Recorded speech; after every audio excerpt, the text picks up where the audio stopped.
Good morning, I'm Eric Reeser. Only one unbeaten remains in college hoops. The Arizona Wildcats took their first loss of the season last night. Darren Peterson was out sick for number 9 Kansas, but the Jayhawks still upset the nation's top team 82-78 inside the Fog Allen Fieldhouse. Wildcats are 23-1, leaving Miami of Ohio as the only team without a loss. The 24-0 Redhawks host Ohio University Friday night at 9. In the NBA last night, the Cavaliers beat the Nuggets 119-117 in Denver. James Harden hit a game-tying 3, then Donovan Mitchell canned a pair of free throws late. Cavs are 2-0 since getting Harden from the Clippers. In college football, Ohio State's hired former Samford quarterbacks coach Thomas Morton to be their assistant tight ends coach, and the Raiders are giving Clint Kubiak a 5-year deal. They'll introduce him today at 2 p.m. This update is sponsored by Germain Toyota. For unbeatable service and sales, visit Germain Toyota on the corner of I-70 and Bryce Road or online at germaintoyota.net. Your morning just got more interesting. Distilled and barrel-picked for your listening pleasure. Bo Bishop, a local sports media legend. What William T. Sherman was to the Union Army, he is to Northern College football. A husband, a father, and middling youth sports coach. He's friends with Central Ohio sporting royalty. Talking to Ohio State Athletic Director Ross Bjork, and Coach Day walking on with us right now. Good to see you, buddy. Good buddy, Austin Ward. My good buddy, Tim May, the Tim May Show. The great Doug Lavery's joining us. Hi, everybody. Dom Tiberi here. Oh, Reese came in and he handed me papers. Yeah, and then it's a rundown. And then he said, "You see that button? That's the only button you need to worry about. Don't touch. There's 8,000 buttons in front of me." Oh, I didn't know what he was talking about. The one that says on. We blew the budget on this imaging, and only 2 guys answered our ad on Craigslist. Ryan Baker and Eric Reeser. Act accordingly. You're now listening to Bishop and Friends. Bishop and Friends is sponsored by Diamond Seller, your true jeweler for over 75 years. All right, let's do it live on a Tuesday edition of the program. Bo and the boys with you for the next 3, I hope. So, behind the curtain, finally was allowed some meds. It's been long enough now, so now we have some meds and actually feel better than I've felt in a week. But I am now having, some drainage, and so the throat, it's going to be dicey, boys. I would say right now this feels like a 7. That's what I'm hoping, and that we can loosen up and we can get it to an 8 by the end. But we'll see. We'll see how it all goes. 10 o'clock, we will hit you with the real truth. Coming up at 10:30, Uncle Dom going to drop by 11 o'clock. We will blitz the NFL for the final time this season, put the season in the rearview mirror. Our good buddy John Breech, CBS, who was at the Super Bowl, will join us coming up at 11:30. One of the things, if you are coaching 6th graders, 6-year-olds, 16-year-olds, 26-year-olds, I assume even 36-year-olds, is in order to teach them, in order to coach them, you need to have accountability. You have to. You have to be able to hold people accountable to things. And there are various ways to do that. When they're young, you can hold them accountable with playing time, and you can hold them accountable with discipline. When they're older in the NFL, you can hold them, or the NBA or Major League Baseball, you can hold them accountable with their paychecks. You can fine them. You can suspend them. You can usually take away something that matters to them. Where we are right now in college athletics, you really have no recourse for accountability. It's a kind of hope and pray philosophy on accountability, because there, of course, are no contracts, and we've been through this a million times. And so if you are too hard on a kid, if they choose to, they could just punt and they could go somewhere else. They can hop in the portal and they would be gone. And so then how can you coach someone? Can you even coach somebody hard anymore in college athletics right now? I don't know. It's clearly the hardest place to be able to do it. And one thing that is playing out in real time right now in college athletics is that Venn diagram that we talk about all the time. And one of the first times we talked about it was with Johnny Manziel. And the Venn diagram is kind of the level of the pain and neck you are versus the level of the talent that you have. And as long as the talent supersedes the pain in the neck, you will put up with a lot of the pain in the neck. But inevitably, there becomes a point where the pain in the neck usurps the talent, and then you're gone. And then you're gone. And then you're on to something else.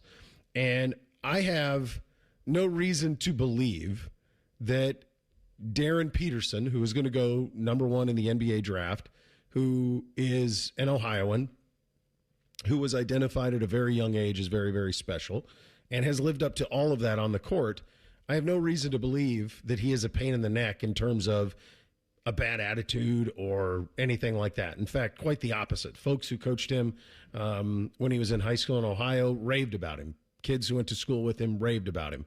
But there is something that is happening at Kansas right now with him that is, for us even, and just, if you will, imagine that this were an Ohio State football problem at the moment, because quite honestly, Kansas basketball, Ohio State football have a lot in common. And if you were to imagine that this was happening here, Peterson has missed about a dozen games. He's missed about another 10 half games with varying ailments, from cramps to ankles. And every time after a game, Bill Self has to come out and, I mean, this is a Hall of Fame coach, two-time national champion coach. He has to come out and kind of defend that he's not playing or not, or he was tweaked. He's actually got a pretty big ankle. Well, last night, in a game that I think hit perfectly for college basketball, it's a 9 o'clock tip. It's probably the greatest venue in all of college basketball. I'll tell you in a month when I'm there, give you a full review of it. But it's probably the best venue in college basketball. An undefeated number one team in the country was coming into their place. Bill Self had not lost on Big Monday in 39 tries. Kansas, I think, was 51-1 on Big Monday, something crazy like that. There's something mystical about the place. And everyone is geared up to watch it. The NBA is there. Every executive, every front office executive is there to watch the game, to watch Darren Peterson play against Arizona. And when you watch Peterson play, he is sublime.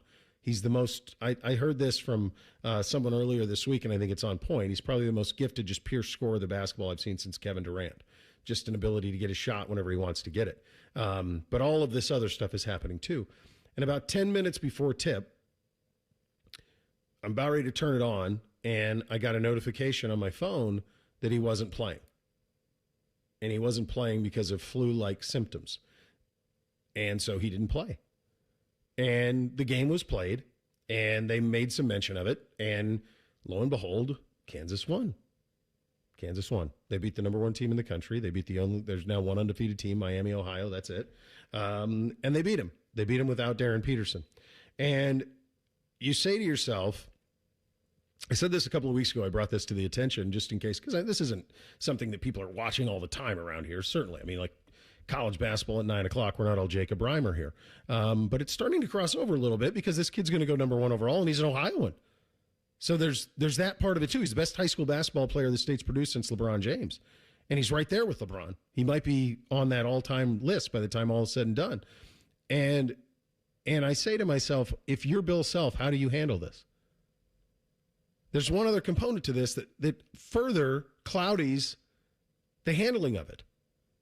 Darren Peterson was the first seven-figure Adidas high school kid. He got that after a sophomore year at CVCA up in Northeast Ohio. Kansas is an Adidas school. Guess who pays a lot of Bill Self's salary? Adidas. They're married. There's no clean break here. I think it's the most impressive job of coaching I've ever seen Self do. I think it's one of the most impossible situations you could ever find yourself in. And I ask you, how would you handle it if it were you? Because I don't know. I don't know what you do here. The same way Self's handling it. I think what has transpired with Kansas this season is, I don't know if a masterclass is the right phrasing of it, but so far so good for the Jayhawks. 19-5 overall. They're 9-2 now in the Big 12. That's wide open because of what you did last night without Darren Peterson. And I think when you get into business with this sort of player, the absolute one and done, like there's no chance he returns to Kansas for a sophomore season. Oh, gosh, no. You know kind of what you're getting into. And I don't have any way to prove, there's no way to prove this, but it feels like, to me, that Darren Peterson's doing the minutes restricting to himself. That if I got flu-like symptoms, or if my ankle's bothering me, or if something else is up, coach, yeah, tonight ain't it. Or tonight I'm going to do this. I think if you're Bill Self and you have masters with Adidas, and so does Darren Peterson, and you know that Peterson's gone is gone this year or after this season, all you've got to do is kind of weather things right now. And this is probably the third toughest thing that Bill Self's had to do as head coach at Kansas. I mean, he was wiretapped by the FBI and managed to skate away from that pretty easily. So I do think there are outliers in the how do you handle stuff like this, because I think Bill Self is uniquely qualified to handle stuff like this. There aren't many Bill Selfs out there. No, and there's not. It does take a special kind of person, because I thought about Darren Peterson last night. I thought about Hunter Dickinson. Does anybody remember that guy? Yeah, and Self kind of managed things. And I don't think they won a bunch with him at Kansas, but like these kinds of players, and when you get into these relationships with these players, it's a tricky dance. But I think Self is one of those guys, and there aren't, again, many left in the sport that can do it just fine. See last night. It's a shame that this is the story. It is. The way Kansas played last night, because this Kansas basketball team, with or without Darren Peterson, is damn good. I've watched a couple of their games now here recently, but Dingo's a really fun player. They've got some guys that can just go out there and play. And I know basketball especially is a sport where you have the best player. A lot of times that helps. I wonder if this Kansas team would be better off without him, in the fact that they could just avoid any distraction that might be there, and they could just go play and really build around these other players. I don't know if that's the case or not. I'm guessing Darren Peterson is going to play in the NCAA tournament. Who knows, though? I mean, it doesn't get much bigger than last night against number one. So I would guess he would play, but who knows? I was texting with Kansas fans last night that were not happy at all, but I'm guessing right now they're not even thinking about it, because they won against number one. And if they win the national championship with or without Darren Peterson, this will be a non-story. I just wonder if you're better off for your team, because we know that talent usually wins, but the most talented doesn't always win. It doesn't always mean you're the best team. No. And I wonder if Kansas would just be better if he wasn't there. Maybe. And Self, if he was hooked up to a lie detector test, might actually want that. But because of the Adidas part of it, there's no way that he can do that. You can't say no. So he's coaching two teams. He's coaching one with Peterson and then one without. They're both really good. They're very different, but they're both very, very good. There's one other piece to this, and you mentioned that it shouldn't be about him. Arizona's coach Tommy Lloyd weighed in on that. We're going to have that coming up next. In addition to that, though, there was a guy doing score on the game last night who was not a Kansas employee, who somebody screenshotted the text that he was making. And you say to yourself, well, you're not going to report on that. Well, we're not reporting on anything. We're doing a sports talk radio show. But a Kansas AD actually responded to it. Barstool got a hold of it. And it's pretty interesting what's said. And it might clear up exactly what is happening here. So we will get to that. The Cavs are now 2-0 with James Harden in the lineup as well. We're off and running on a Tuesday. Bishop and Friends right here on The Fan. A lot of hosts have been on our airways in the past 30 years. Some good, some bad, some really bad. Anyway, sorry for that. The Fan. Hey, Columbus, big news. For a limited time, get Uber One free for a full year so you could save on food and rides. That's a $96 value on us. Just use code Columbus. Get 1 year of $0 delivery fees, 10% off eligible food and grocery orders, and up to 6% Uber One credits on rides. Sign up for this limited time offer today using code Columbus and save big with Uber One. Offer valid through 3/31/26. Savings and $0 delivery fee on eligible orders and rides only. Fees and terms apply. See app for details. Would you enjoy watching a football game if the officials were paid a bonus for every flag they threw? Or a basketball game where the refs got paid for every foul they called?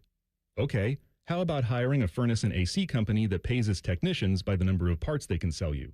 Hi, this is Dennis, president of Care Heating and Cooling, and today, this is how many companies operate. They call it performance pay, and it rewards technicians by paying them more for billing you more. Why is this bad?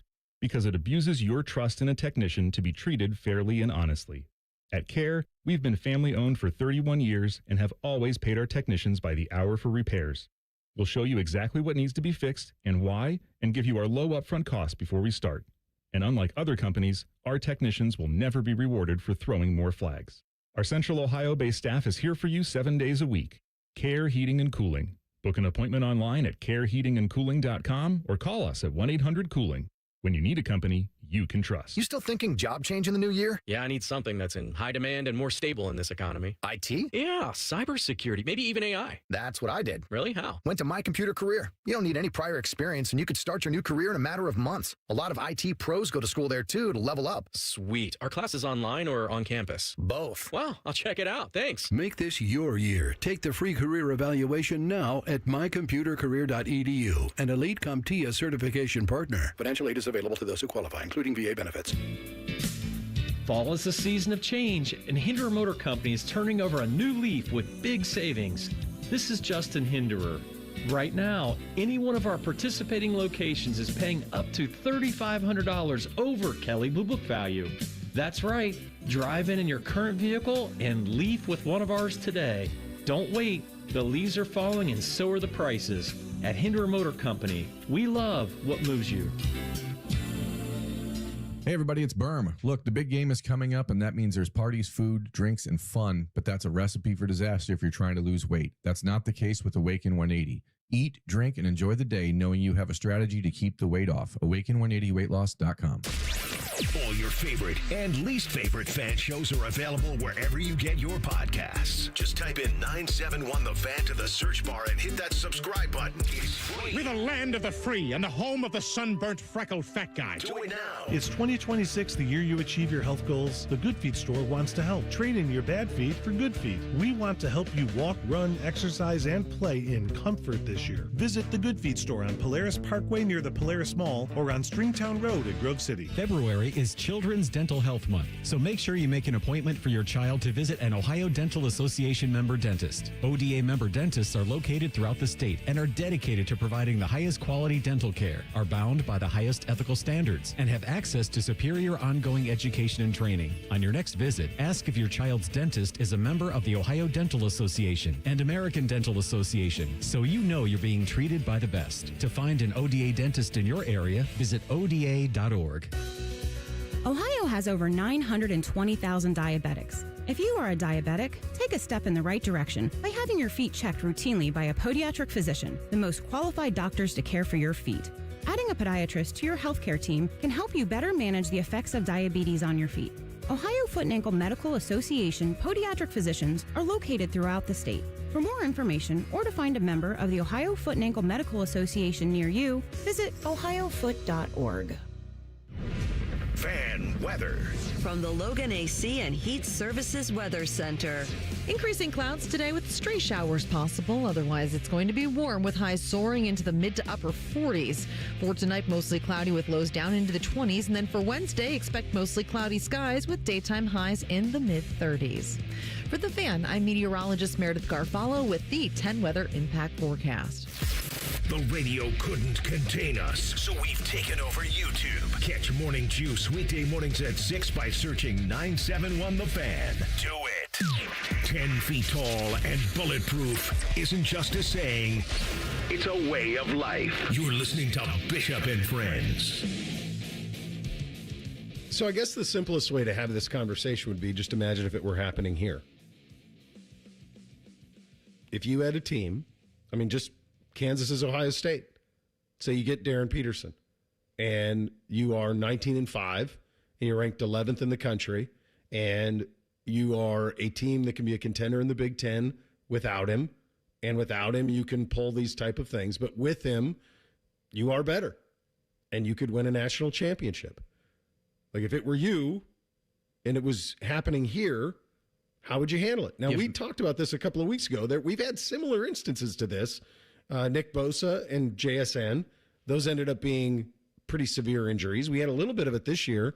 It's hard to say exactly with Carnell and Jeremiah in terms of could they have gone? No, I mean, that's the other problem with college. You don't have straight injury reporting, so there's no way of knowing how serious various injuries are. You're kind of taking people at their word. It's day to day, week to week. Who knows what any of that means? But it's a heck of a spot. And I think at the very least, whether he's doing minute restrictions on his own or whether, I think at the very least, it appears he will not play unless he's 100%. I mean, I think that's the minimum part of it, right? Valid. I mean, this is a bridge for him. Like, This isn't where he's going to end up in a couple of months. This isn't where he's going to stay in a couple of months. So does the fact, Reese, that he's being compensated change that, though? Because he's being paid not just by Adidas, but by Kansas. He is being compensated. This isn't free labor anymore. I do feel like they knew all of this was a potential when they got got involved with this. Right? Like, none of this is surprising to anybody at this point. And if it is, that's a bad job out of you for not understanding where we are in college athletics, in my opinion. I think it should matter because he's getting compensated. He should be out there. And I get this isn't his final destination. Yeah. But I see there's no chance this doesn't continue in the NBA, especially an NBA where load management is such a thing now. Yeah. There's no way this doesn't continue. And I know you have to have super talented players to win. I don't want this. I don't want this anywhere near my team, college, pro, whatever. Yeah. I mean, if you don't want to play in that game last night in front of that atmosphere, what in the hell are you playing basketball for? I just don't get it. No, I'm with you. One NBA GM was there last night. Jeff Goodman of the Field of 68 got a hold of him. He said, this is the quote, "I think people are overreacting. I don't know if anyone has enough info yet. It's not that big of a deal to me if you can just play the last month of the season. We've got guys in the NBA who missed 2 months with a strained hamstring. A lot of guys would shut him down for the rest of the season already. People have to pump the brakes. People get the flu. People also have to remember this is just a small snapshot of his entire career. I think he's probably the number one pick, but we'll see." So talent is tantalizing, is it not? This was the thing that I was referring to. Carrington Harrison, who hosts a show in Kansas City, retweeted this. There's a Barstool, Arizona account that got a video of a guy who was a scorer, and he was on the sidelines of the game last night, and he texted, quote, "So he's sick, and he didn't tell anyone in practice." And Bill said, "Don't half-ass it if you're going to play. If not, sit." DP said, "Blanket, I'm out." Daniel Burke, who is an athletic director, I mean, the layers of this, senior associate AD for strategic communications at KU, retweeted that to legitimize it. That's not strategic. That is not strategic. He retweeted it, and then he wrote, "The person texting this video is a contracted crew worker who handles official stats during the game for ESPN. He does not work for KU, is not affiliated with the athletic department anyway. He has no inside information, was speculating. We are handling it internally." How are you handling him internally? He's not your employee. That got loose. Huh? That got a little loose. Huh? Holy cow. What are you going to tell ESPN? No, don't bring that guy to Allen Fieldhouse anymore. Good grief. I'm not sure that you maybe just let the sleeping dog lie on that one, I would think. Arizona head coach Tommy Lloyd was asked, of course, about this. Reminds me a little bit of the Lindsey Vonn thing, right? That we talked about yesterday, where everyone's talking about the Von wreck and missing the fact that the girl won the gold medal. Like that type of thing happens. Sometimes we see the mess and we miss the story. Tommy Lloyd wanted to make sure that didn't happen. Like 10 minutes before the game? Yeah. How difficult? Guys, Kansas is a hell of a team. Let's not make this about Darren Peterson. He didn't play because he was sick. They beat the number one team in the country at home tonight. They did a hell of a job, and their coach did a hell of a job. That should be the story. He's right. He's right. Probably should be. And that Kansas AD needs to know better and not amplify that, because then you don't make it about the team and the guys on the court that pulled off a huge upset. You make it more about the Darren Peterson drama. And you're exactly right. And the other thing that I think is true is it's impossible to know exactly how you'd handle something like this until you're actually in it.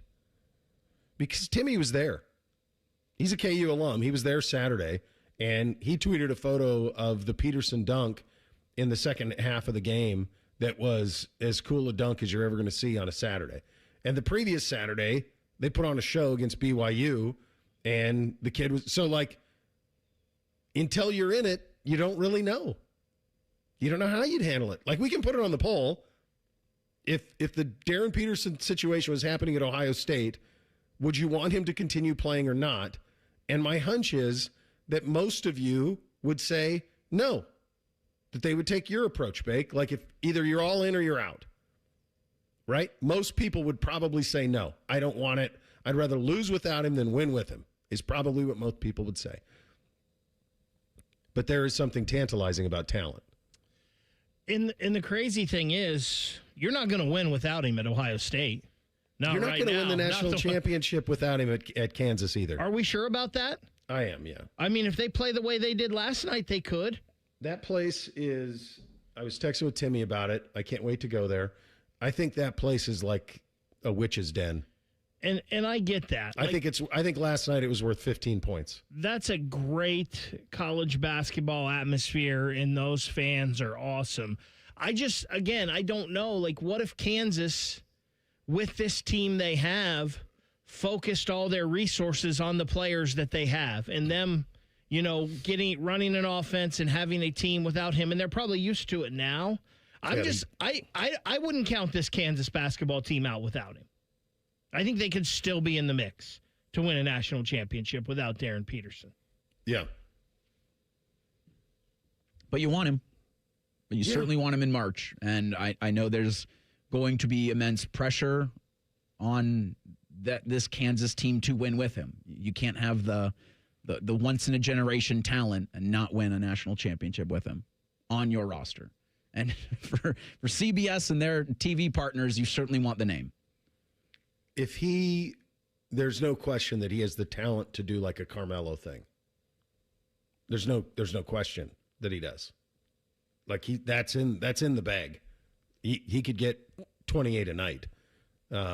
He is that good. He's not Kobe, because Kobe would have played last night. So it's not that. But there is a level that he gets them to that's just a little bit different, and it's a hell of a thing when you're in the middle of it. And you just mentioned Kobe. And I think that's the difference for a lot of people when they're breaking down the greatest of all time. And in the Michael LeBron debate, a lot of it is Michael had the flu game. Yeah. Right? Like, you knew Michael wanted to be out there no matter what, and he didn't want to miss games in the regular season. And with LeBron and the load management, and I know it's different, and teams handle their assets different now. And just, being a number one seed and the best team in the regular season doesn't matter anymore like it used to and all of that. But I think that the Kobes and Michael Jordans and Magic Johnsons and those guys, you knew they want to be out there. And there's some guys nowadays that want to be out there. And they're going to fight and scratch and claw and do it no matter what. Yeah. And then there's other guys that, I ain't feeling it tonight, coach. Well, maybe the next one. You're right, and that is part of that over the last 20 years, the AAUification of basketball that we've seen, which is, if I'm not right, I'm not going. Yeah, if you're expecting younger guys this day and age to be that kind of competitive like Jordan, you're just going to be disappointed night in and night out. They still have it in stretches, but they don't view it as... There was a thing, Jordan said this once, and he actually parroted it from DiMaggio. DiMaggio had a great line. If you only had one chance to see me play, I was going to make sure that you got the best representation of me. And Mantle parodied that, but it's a DiMaggio quote from 70 years ago. And Jordan had that, and people have that. Like, there's a responsibility to it. Right? There is. And not everybody's doing this, but this is a hell of a spot. And it's something that's happening at the highest level of the sport with a number one pick, and it could happen here at some point. The NFL season is in the rear view. The Cavs are 2-0 with James Harden. We'll get to all of those things in about 2 minutes. Bishop and Friends right here on The Fan. Finding great candidates to hire can be like, trying to find a needle in a haystack. Sure, you can post your job to some job board, but then all you can do is hope the right person comes along, which is why you should try ZipRecruiter for free at ZipRecruiter.com/radio. ZipRecruiter doesn't depend on candidates finding you. It finds them for you. Its powerful technology identifies people with the right experience and actively invites them to apply to your job. You get qualified candidates fast. So while other companies might deliver a lot of hay, ZipRecruiter finds you what you're looking for. The needle in the haystack. See why 4 out of 5 employers who post a job on ZipRecruiter get a quality candidate within the first day. ZipRecruiter, the smartest way to hire. And right now, you can try ZipRecruiter for free. That's right, free at ZipRecruiter.com/radio. That's ZipRecruiter.com/radio. ZipRecruiter.com/radio. ZipRecruiter. Germain Honda of Dublin cares about your vehicle and your time, and they do that with same-day service with no appointment necessary. Sell them your vehicle at their buying center and get paid as soon as the same day. Shop great lease and finance offers on all the Honda favorites, like the Passport, the Odyssey, and the redesigned Pilot. Service it, sell it, or drive something new. Germain Honda of Dublin on Sawmill Road, just south of 270, or online at GermainHondaofDublin.com. Working your way through that home projects list, that means more flushes, more showers, more fiddling with the thermostat. Trust the pros at the Waterworks with your plumbing, drain, heating, and cooling needs. Our certified pros can repair or replace your air conditioner or furnace. Clogs? Call the Waterworks. Drain issues? Call the Waterworks. Plumbing problems? Call the Waterworks. HVAC breakdowns? Call the Waterworks. The Waterworks. Trusted and certified plumbing, drain, heating, and cooling experts. Bishop and Friends is sponsored by Diamond Cellar, your true jeweler for almost 80 years. The Fan, Ohio's sports destination. What's up? What's up, man? What's up with you? Well, here's what's up on a Tuesday edition of the program. No football. Well, I guess we'll have some football around here in the spring coming up before we know it with the Columbus Aviators. But as it stands right now, no NFL, no college. And so for the first time since, week 0? Well, heck, we had preseason football in July, so I guess it's been that long since we've had a weekend to look forward to without some sort of football in it, and that is now gone. Super Bowl 60 in the books. Seattle is your Super Bowl champion, and now the NFL machine will churn forward. It will do so with the Combine, which will be 2 weeks from yesterday over in Indianapolis. You will then have free agency, legal tampering first, then free agency, and then, of course, you'll get the lead up to the draft, and mini camps and all of those things. If you're like the Cleveland Browns and you have a new coach, you're going to have an extended mini camp where you can get guys in there and start to get some work in. Some coaching staff still trying to be finalized. Looks like Cleveland's still trying to get defensive coordinators sorted out. Todd Monken with a series of round of interviews that are happening up there, and hopefully he can get that nailed down relatively quickly. The staff out in Las Vegas with Clint Kubiak coming together as well as he is putting that group together. We had Austin on yesterday and talked about Matt Patricia's potential being linked out there to Vegas. Sounds like we're going to be in the clear on that one. Fingers crossed as that stands. In addition to that, you're going to get a rash of releases, moving on, franchise tags. Those can happen now. And one happened yesterday, last evening in Northeast Ohio, with Browns tight end David Njoku announcing on his Instagram page Monday that he will be leaving the team this offseason. Chief writing, "The time for me to find a new home has come." The 29-year-old Njoku caught 33 passes, 293, 4 touchdowns. Also limited to just 12 plays with a knee injury, lost a significant amount of work thanks to Harold Fannin as well. But the injuries were really the thing with Chief. And with that, there is an interesting thing where the Browns are as an organization right now, because you have a group of players who were drafted in 17, 18, 19, who in many instances are into their second contract, or in the case of Miles, into their third, and they are in their athletic primes. Denzel Ward would be an example of this. Obviously, Myles Garrett is an example of this. Grant Delpit would be an example of this. There's several of them, most of them on defense, that are all kind of in their athletic peak or prime. And as the roster starts to be churned, and you look at all of the new faces that are going to come in offensively, it is really critical that that side of the ball remains the same. And what is going on in Cleveland is happening around the league a little bit.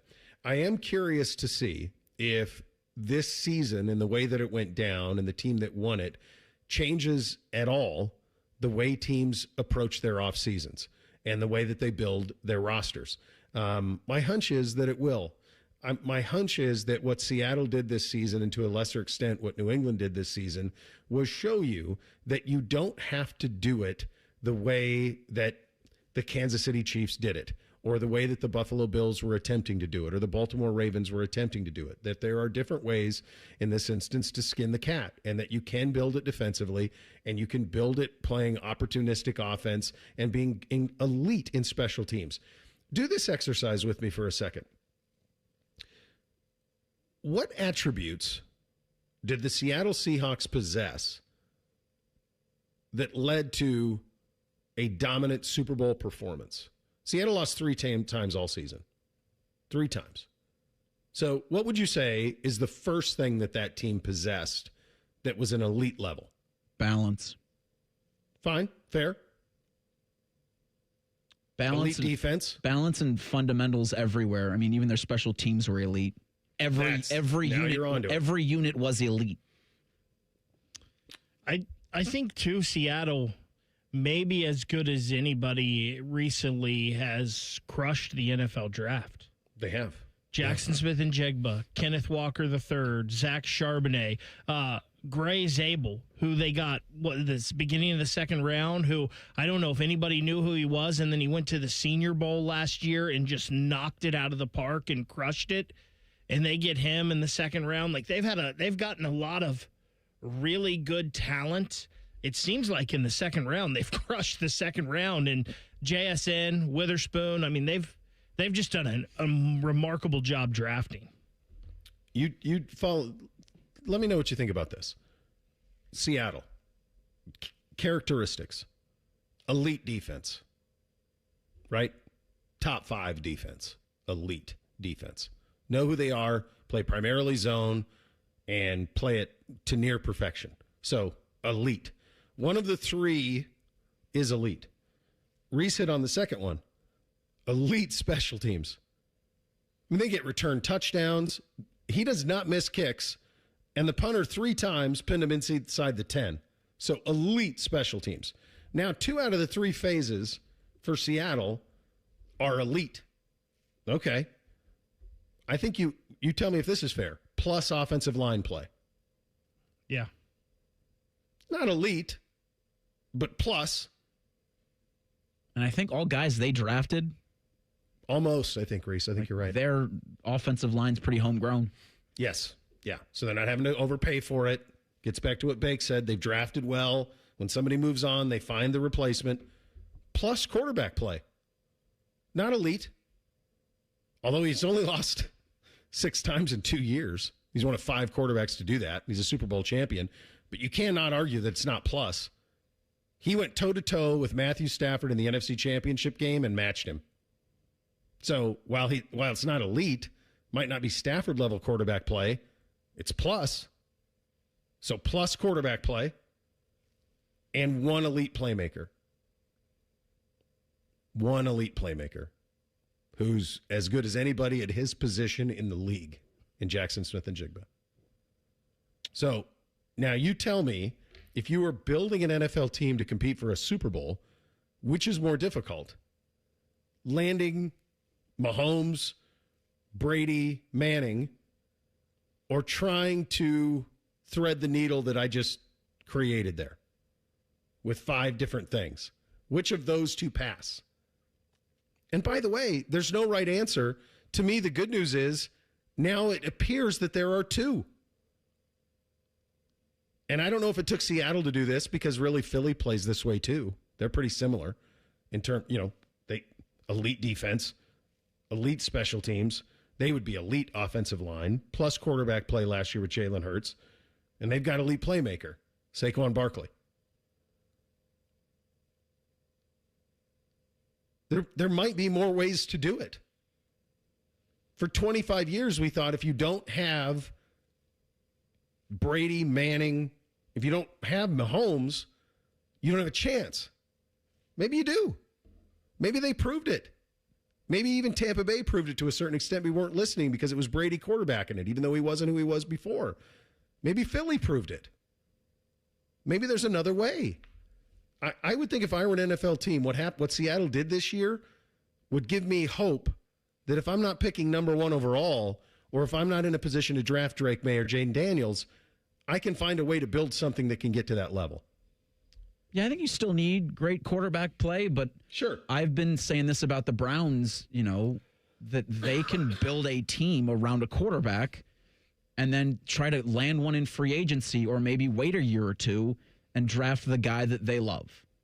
And I think you don't need to go and rush to get a quarterback. And I think that's been the case for a couple of years. I mean, even with Mahomes, he sat behind Alex Smith for a year, and they had a good roster.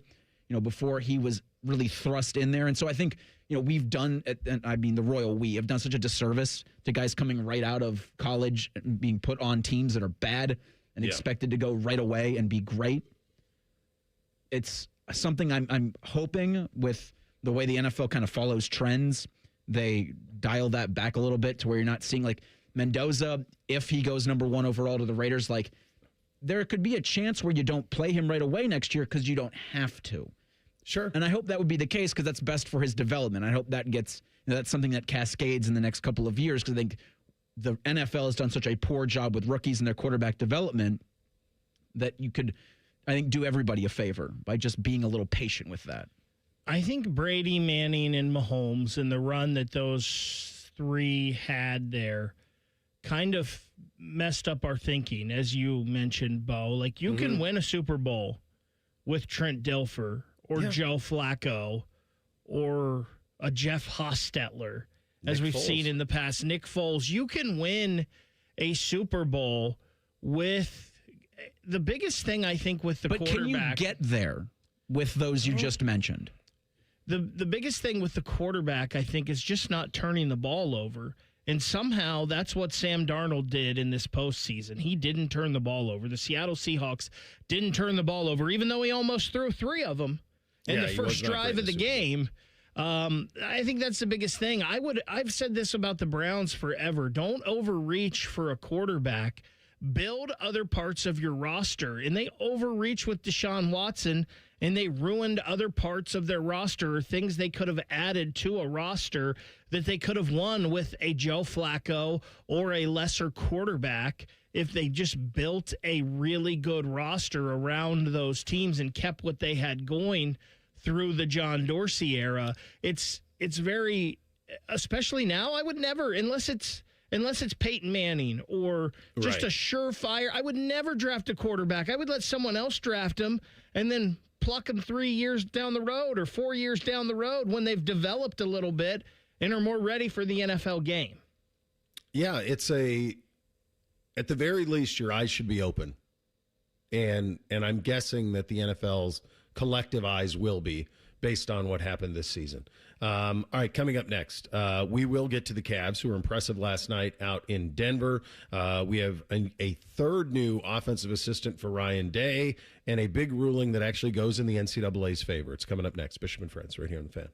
We're the girthiest radio station in the history of radio. Uncomfortably girthy. This promo is uncomfortable. The Fan, Ohio's girth destination. At Bags R Us, we believe home improvement is life improvement. As the Midwest's fastest growing 5-star bathroom remodeler, we're more than just transformations. We're a community driven by a mission to bring your dreams to life. Our installation team, part of the Bags R Us community, isn't just skilled. They're dedicated to respecting your home. Each day, they bring craftsmanship and hustle, turning your dream space, no matter the size, into reality. Together, we embrace a culture that values diversity, collaboration, and giving back. From supporting local projects to fostering a workplace where every voice is valued, Bags R Us is more than a company. It's a community of experts. We're also expanding locations to create more possibilities for homeowners across the Midwest. Wherever you are, you'll find us ready to turn your dreams into something you can see, feel, and enjoy every day. Right now, get $1,500 off a shower or tub replacement, or $3,000 off a full bathroom remodel. Plus, loans and no monthly payments. Call 380-225-BAB to schedule your free estimate or go to bagsrus.com. Bags R Us, where dreams soak in. Do you suffer from leg pain, leg swelling, varicose veins, or leg ulcers? Dr. Barry Zeta and Dr. Joseph Senta at Ohio Vein and Vascular Polaris are pioneers in the vein and vascular field.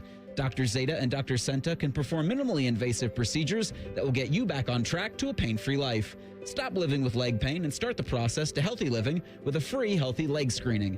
Go to loveyourveins.com or call 614-426-VEIN. That's 614-426-VEIN or loveyourveins.com. John's Garage Doors. When it comes to garage doors, no one knows more.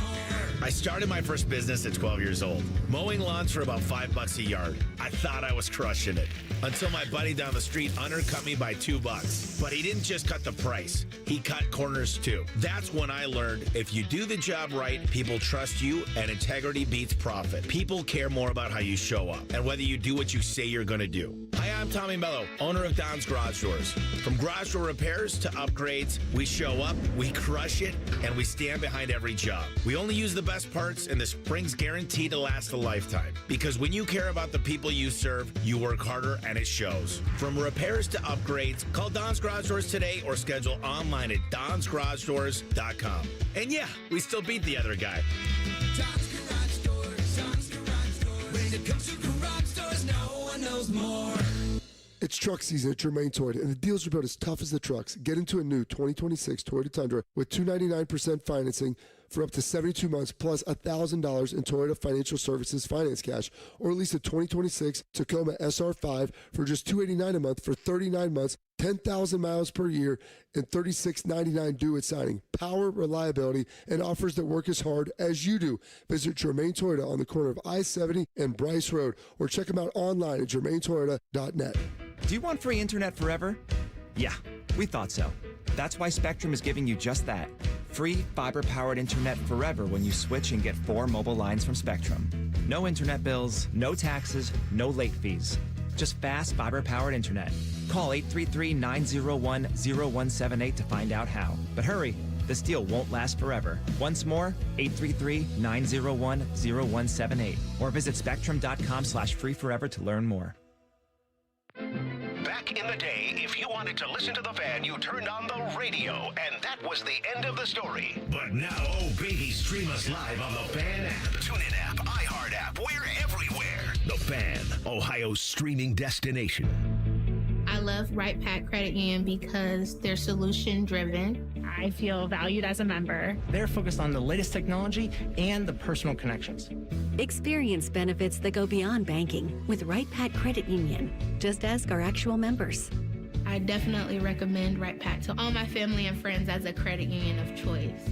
Visit one of our Columbus area Right Pack Credit Union member centers near you. Based on individual members' experiences, results may vary. Hey there, it's Bo Bishop here. Valentine's Day is about showing her how much she means to you. And when you're buying jewelry you don't guess, you go with the best. That's why I trust my friends at Diamond Seller. Whether it's a necklace, bracelet, earrings, or something a little more personal, Diamond Seller makes sure you get it right. For nearly 80 years, they've helped guys find the perfect gift with luxury designer collections and expert advice that makes the process easy. And guy to guy, no pressure, no confusion, just great options, honest help. This Valentine's Day, give her something she'll never forget. Diamond Seller, Sawmill Road, Easton Town Center, online at diamondseller.com. Want to know anything about the Fans contest, how to win, or what's up for grabs? Check out 971thefan.com. The Fan, Ohio's sports destination.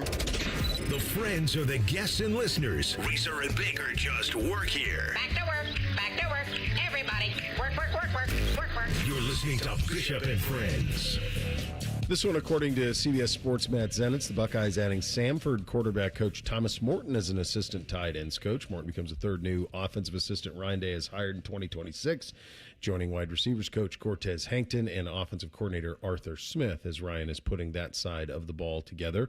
Reese, your beloved Cavs, 119-117 over the Nugs last night. Harden in 2 games, 22.5, 7.5 assists, 6 boards.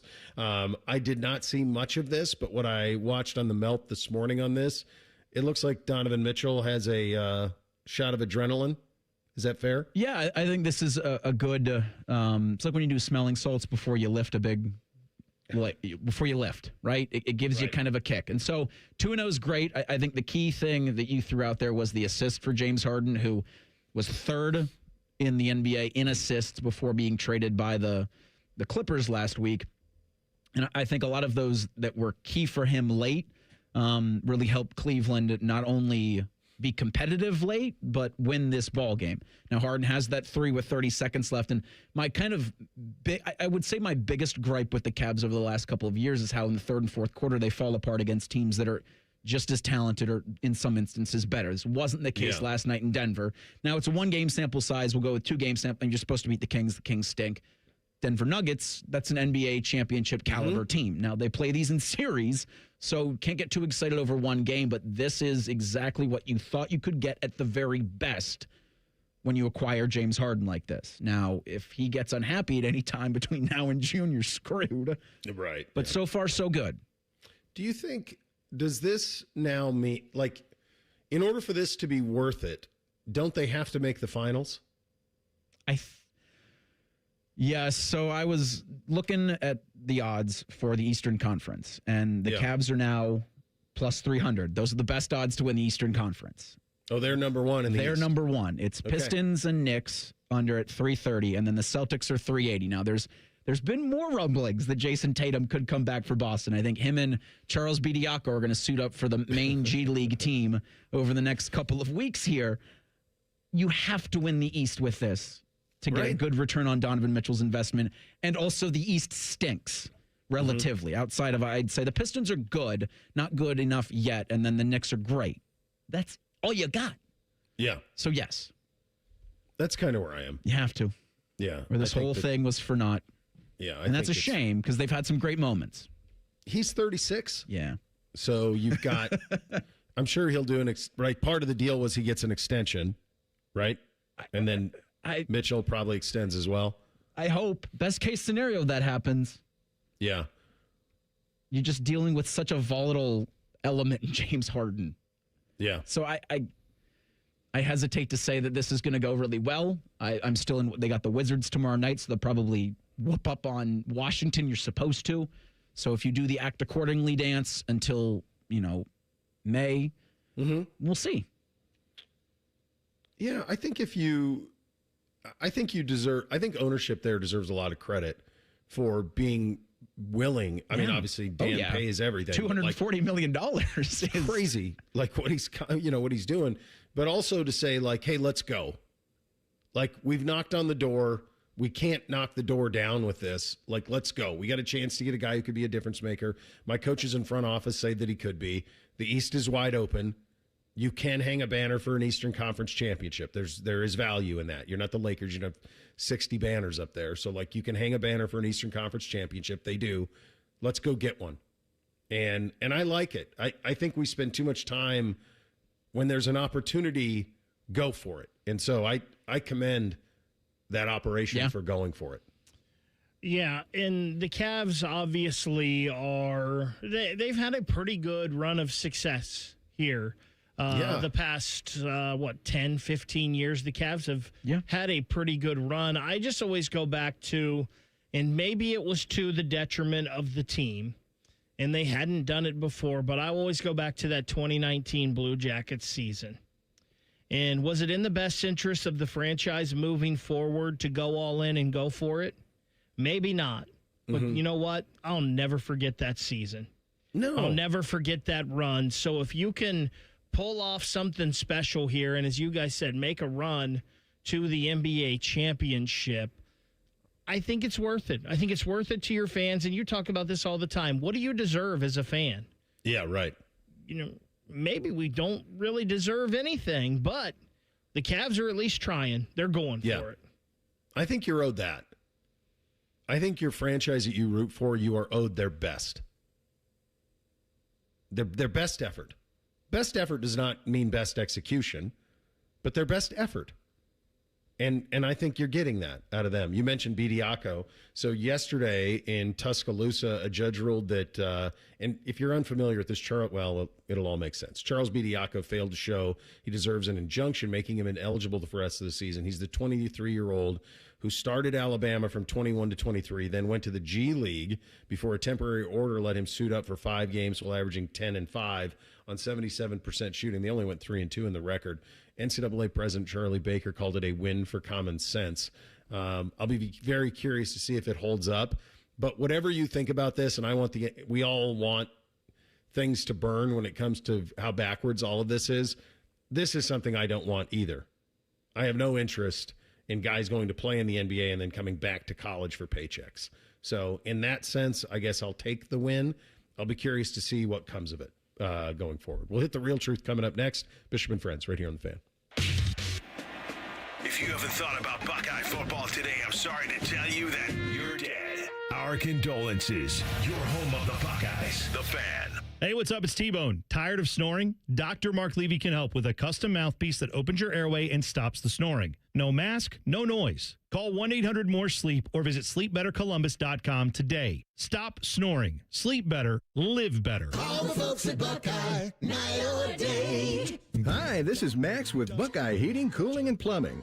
Love is in the air this month. I wanted to drop into your radio and say thank you. It's easy for our team to love what we do when we have the opportunity to serve the best communities a company could ask to be a part of. Thank you. And when you need us, Call 614-683-9911. Call the folks at Buckeye, night or day. It's really been amazing, the amount of people that I've had contact me, and the talk is generally centered around QC Kinetics, and whether it's a knee, whether it's a back, a hip, shoulder. He's always happy to talk about how QC Kinetics all-natural regenerative treatments finally gave him relief without surgery. That's former pro football player Bobby Carpenter. My message to them is do not wait and push off a week, a month, whatever it is. So if you want to feel better this summer, now would be the time to get in. If you want to feel better in the fall, make sure that you're getting in here so you can go out and play golf and do the things that you love and enjoy. Spoken by a man who experienced relief firsthand. QC Kinetics gave this former pro athlete back his mobility, his activity, and they'll do the same for you. Has really helped me in just my general quality of life. Don't wait. Call QC Kinetics for your free consultation today. QC Kinetics.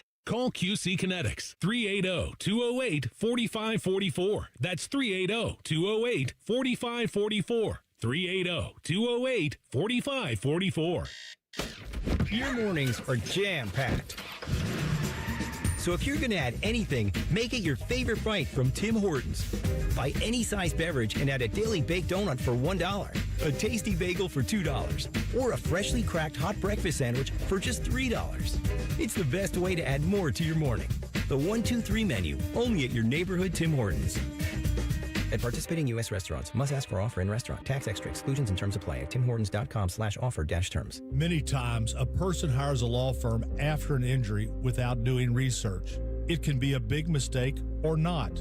Sometimes, after you have hired a certain lawyer, you realize you made a certain mistake. But guess what? Just because you hired them doesn't mean you can't fire them. I'm John Morgan of Morgan & Morgan.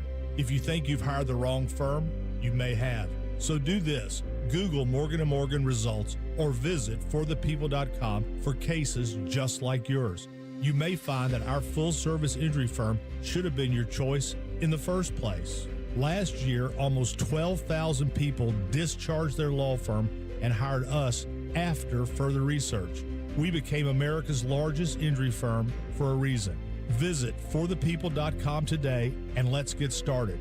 Or call Pound Law on your cell phone. Morgan & Morgan, for the people. Morgan & Morgan, Ohio office located at 600 Vine Street, Cincinnati. Prior results do not guarantee a similar outcome. Hey everybody, it's Berm. Look, the big game is coming up, and that means there's parties, food, drinks, and fun, but that's a recipe for disaster if you're trying to lose weight. That's not the case with Awaken 180. Eat, drink, and enjoy the day knowing you have a strategy to keep the weight off. Awaken180weightloss.com. I'm Jay Plyburn, anchor at 10 TV News This Morning. Not long ago, my wife Whitney and I packed up a camper van, hit the road, and spent months exploring national parks and small-town farmers markets, having the adventure of a lifetime. Now my goal is to help you start your day feeling informed and ready for what's ahead. From the impact of state and local decisions to breaking news from Dublin to Delaware, we've got you covered. Because when news moves fast, you need a team that moves with you. Make the move to 10 TV News This Morning, weekdays from 5 to 9, anywhere you watch. My house has a new glow. I love my windows. Universal Windows Direct. Right now, buy 2 windows and get 2 free and 0% financing for 36 months, plus $500 off your project. Restrictions apply. Call 614-502-5220. Like me, you'll be saying, I love my windows. I love my windows. They've got that brand new home effect. Universal Windows Direct. BMI FCU is celebrating their 90th anniversary all year long with monthly sweepstakes. Open a BMI FCU Visa credit card. Enjoy rates lower than the national average and a special rate on balance transfers. Apply today at bmifcu.org/visa. Hey, it's T-Bone again. Listen up. Sleep apnea doesn't have to rule your nights. Dr. Mark Levy's been treating snoring and sleep apnea for over 15 years with proven results. And now he has an office in Marysville. Call 1-800-MORE-SLEEP or go to sleepbettercolumbus.com. Stop snoring, sleep better, live better. Broadcasting live from the McDaniel GM Superstore Studios. Driving excellence since 1916. Chevrolet. Together, let's drive. WBNS HD1 Columbus. Good morning. I'm Eric Reeser. The Miami Redhawks, the last of the unbeatens in college basketball. Number 1 Arizona fell to 23-1 last night after falling at number 9 Kansas 82-78. Miami's 24-0 on the season. They'll host Ohio University Friday night at 9. The Battle of the Bricks was flexed to ESPN. Ohio State men's hoops looks to rebound from Sunday's loss to Michigan. The Buckeyes will host USC tomorrow night at 6:30. In the NBA last night, the Cavaliers beat the Nuggets 119-117 in Denver. James Harden hit a game-time 3 with 30 seconds left. Then Donovan Mitchell canned a pair of free throws. Cavs are 2-0 since getting Harden from the Clippers. He'll make his Cleveland debut tomorrow night as the Cavs host the Wizards. And it's day 7 of the Winter Olympics in Italy. Team USA goes for gold in mixed curling doubles against Sweden today at 12:05. This update sponsored by the Waterworks and Header Plumbing, Drain, Heating, and Cooling, together to serve you better. Schedule today at thewaterworks.com.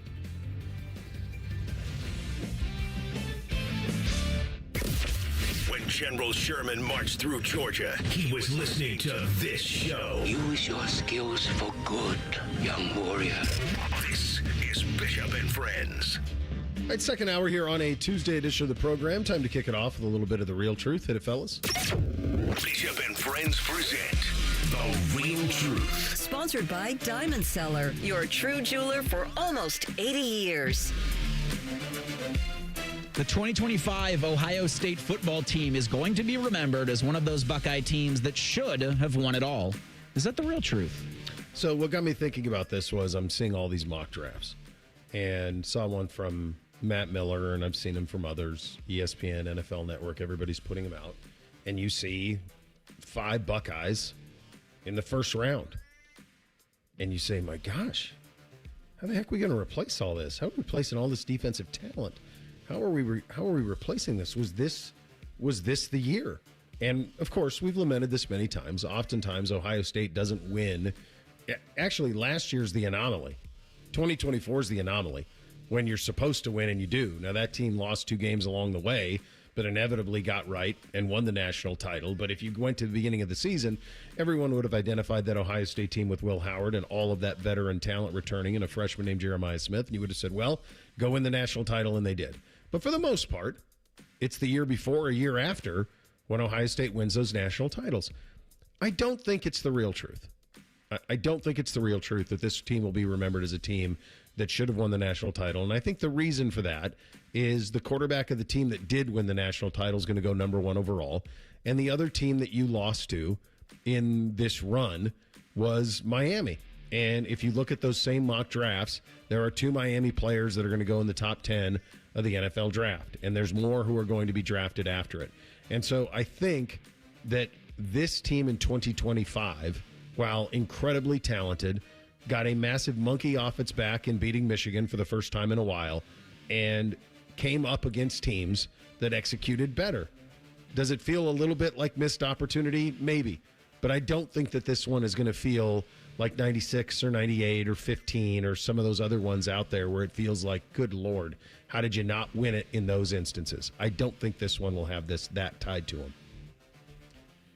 I think it's the real truth that this team was talented enough to win the national championship. And I think it's the real truth that after going 12-0, they should have been the favorites. And they were win the national championship. But I don't think this is the real truth that we're going to look back at this team and it's going to go down as one of the teams as you think should have won the national championship. I think you mentioned 3, Bo, in 96, 98, and 2015. Yeah. That all would be there ahead of that. I still, to this day, you can't tell me Ohio State wasn't the best team in 1998. No way. Right. I will always believe that. I also kind of look back, and I know that Florida team was different. I'll look back at that 06 team maybe more as a team that should have won the national championship than this one this year. And there's a couple reasons. You talk about all the guys you have to replace off of this team. Yeah. You had 15 guys go to the NFL, get drafted in the NFL from last year's team, and a lot of guys that had been here for a lot of years. Also, you had a redshirt freshman starting quarterback and a true freshman starting running back. And there's just things along the way for those guys that until you've played in a Big Ten championship game, there's things that come up in that game that you don't know or haven't seen. And until you've played in a college football playoff or a national championship type game, there's things that have happened that you haven't come up against yet. So there was a lot of youth on the offensive side of the ball. So, yeah, I think when you look back at this isn't going to be, oh, man, this team should have won it. Were they talented enough? Sure they were. But I don't know if you're going to think they should have. Is 98 the answer to the test? It is for me. Yeah, same here. I think it is too. And especially because that's Tennessee with T. Martin playing Florida State in the first year of the BCS. Florida State was on their third quarterback. Marcus Outzen started that game at quarterback for Florida State.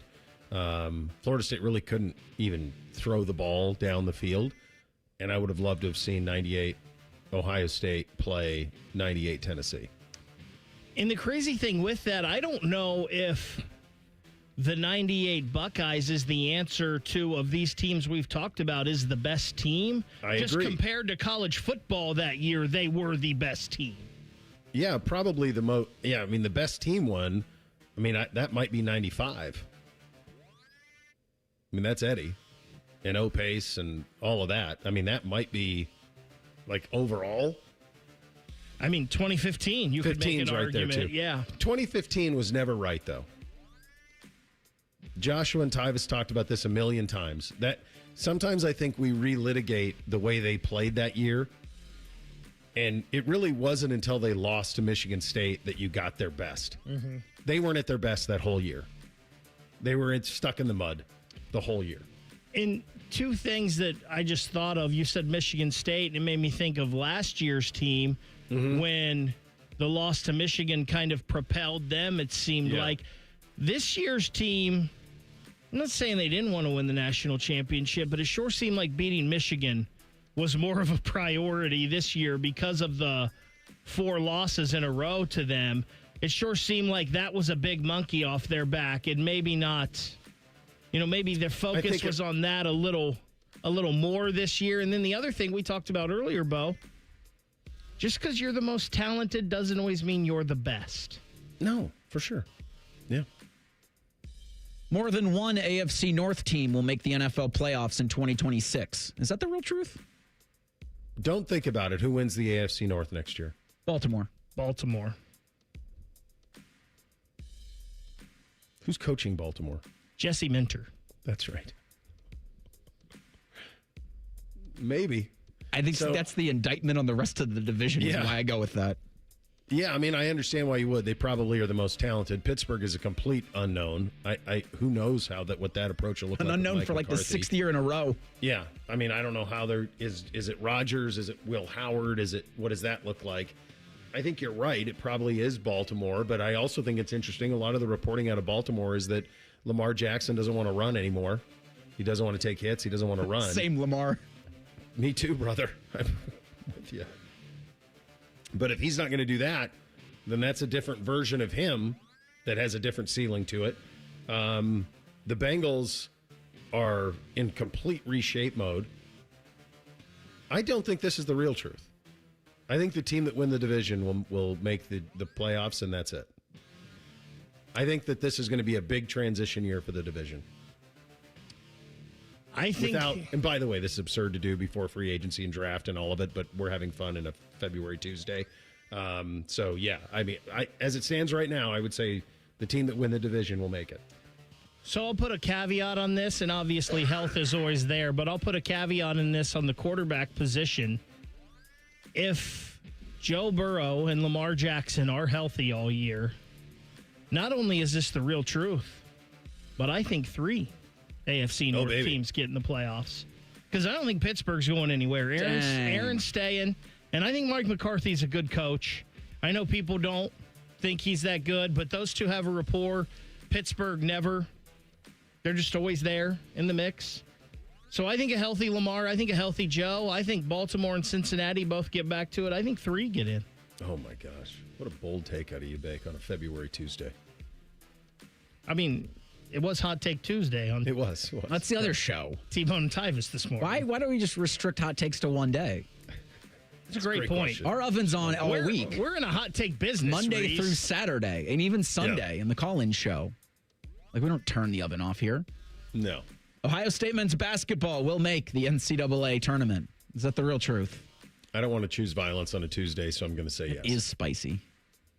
I'm just not. I'm going to say they're going to make it. They're going to get in somehow, some way. They'll find their way in. As it stands right now, if you're curious on the Lenardi bracketology, they are the first team out. Brand new bracketology dropped this morning.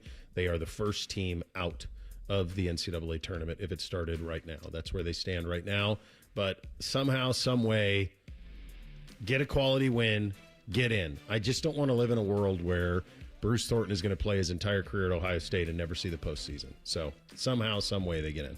Bo, I saw the Sporting News did theirs today as well. Friend of the program, Bill Bender, reposted that earlier. Careful, Bill. They also have Ohio State as the first team out. Bo, here's what I'm looking at.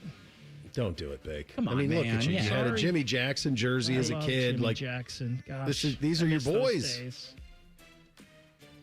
It's a simpler time. If they don't win, if they don't beat USC Wednesday, I'm looking at March 4th. Next time they get a win. Well, if they go that long. I hope that's not the case. Yeah. But it's definitely possible. So to articulate Bake's point, here's the next group of games. Reese, let's pose this to you. USC here Wednesday is obvious tomorrow. That is as must win as could be. Yes. Because they are, I'm not sure if USC is bubble in, bubble out, but their resumes are very similar to yours. Then it's Virginia in Nashville over the weekend. Then Wisconsin here a week from today. Then at Sparty, at Iowa. That's brutal. I mean, hard to imagine that. Tough place, two places to play back to back. Purdue here on the 1st and then at Penn State. So that's 3. Gulp. That's 7 games. You better be 4-3 in those 7. You have to. And one of them has got to be a win against Virginia, Sparty, Iowa, or Purdue. I'll put it on them. You have to beat Virginia Saturday in Nashville. Yeah, I mean, you probably, if you want to get in, you probably need to win the next 2. You need that quad one, that absolute quad one, because USC is right now sitting there at 7-6 in the conference, 18-6 overall. It looks like Ohio State, USC, Indiana, Wisconsin. They're probably playing for 1 Big Ten bid. Where were we last year, Big Ten bids? Was it 7? 6? 7 sounds right. And I know that the record was 10-8. I remember that. It was 2 games over 500 in the Big Ten was the minimum requirement to get you in. And didn't Indiana just miss, and they missed because they had no quad one wins? That's always where they go to. Yeah, you have to have those ones. That's where it is. I'm seeing 8 Big Ten teams last year. 8? Okay. All right. And was Indiana just out? Correct. Okay. All right. So you know what the job is ahead of you, and hopefully they're able to track it down. A very interesting decision made for college football purposes that to me feels a little short-sighted. We'll get to this coming up next. Bishop and Friends right here on The Fan. We have so many local shows, I can't fit them in a 10-second promo. So let's just say we're live and local all damn day. The Fan. Men, it's the new year, and for many of us, it's a time of deciding to make positive changes in our lives. This is Jeff for Tri-State Men's Health, and if you're suffering with erectile dysfunction and are tired of the frustration and embarrassment ED causes, you should call Tri-State Men's Health today, because there probably isn't a better resolution you can make than to be done with ED. You see, ED doesn't just affect you, it can also affect your partner, even if they don't talk about it. But here's some great news. If you're like most guys, the treatments at Tri-State Men's Health will give you back your sex life, because our protocols have success rates that work in well over 90% of cases. Seriously, you might even find you're performing like you haven't in years. So, make an appointment and get ED out of your life. Your initial visit is only $99 and includes blood work, a medical consult, and if medically advised, a test dose. And if that test dose doesn't work in the office, your visit is free. Call 800-900-9654. That's 800-900-9654, or go to tristatemenshealth.com. tiberihealth.com. We have 2 convenient locations in the area to serve you in Hilliard and Westerville. I'm Leslie from Pella Columbus. And I'm Wilson from that other window place. So let's talk price, Wilson. Let's talk about the price, Bob. I hear it a lot. Leslie, aren't Pella windows a bit more expensive? The actual retail price is. But we're not. We've got 5 different window lines for the $300,000 to the $3 million home. All are Pella Elite. Oh, so when I get on the show, I'm going to have to bid lower. That'll come in super handy someday. Get the windows that Columbus homeowners rated the leading window brand at PellaColumbus.com. Make this your year. Looking for a new career in the high-demand fields of IT and cybersecurity? Attend classes live online or on campus. Go to mycomputercareer.edu and take the free career evaluation today. Financial aid is available to those who qualify. BMI Federal Credit Union is celebrating their 90th anniversary. As a thank you, they will be celebrating with monthly sweepstakes where 90 winners will win big.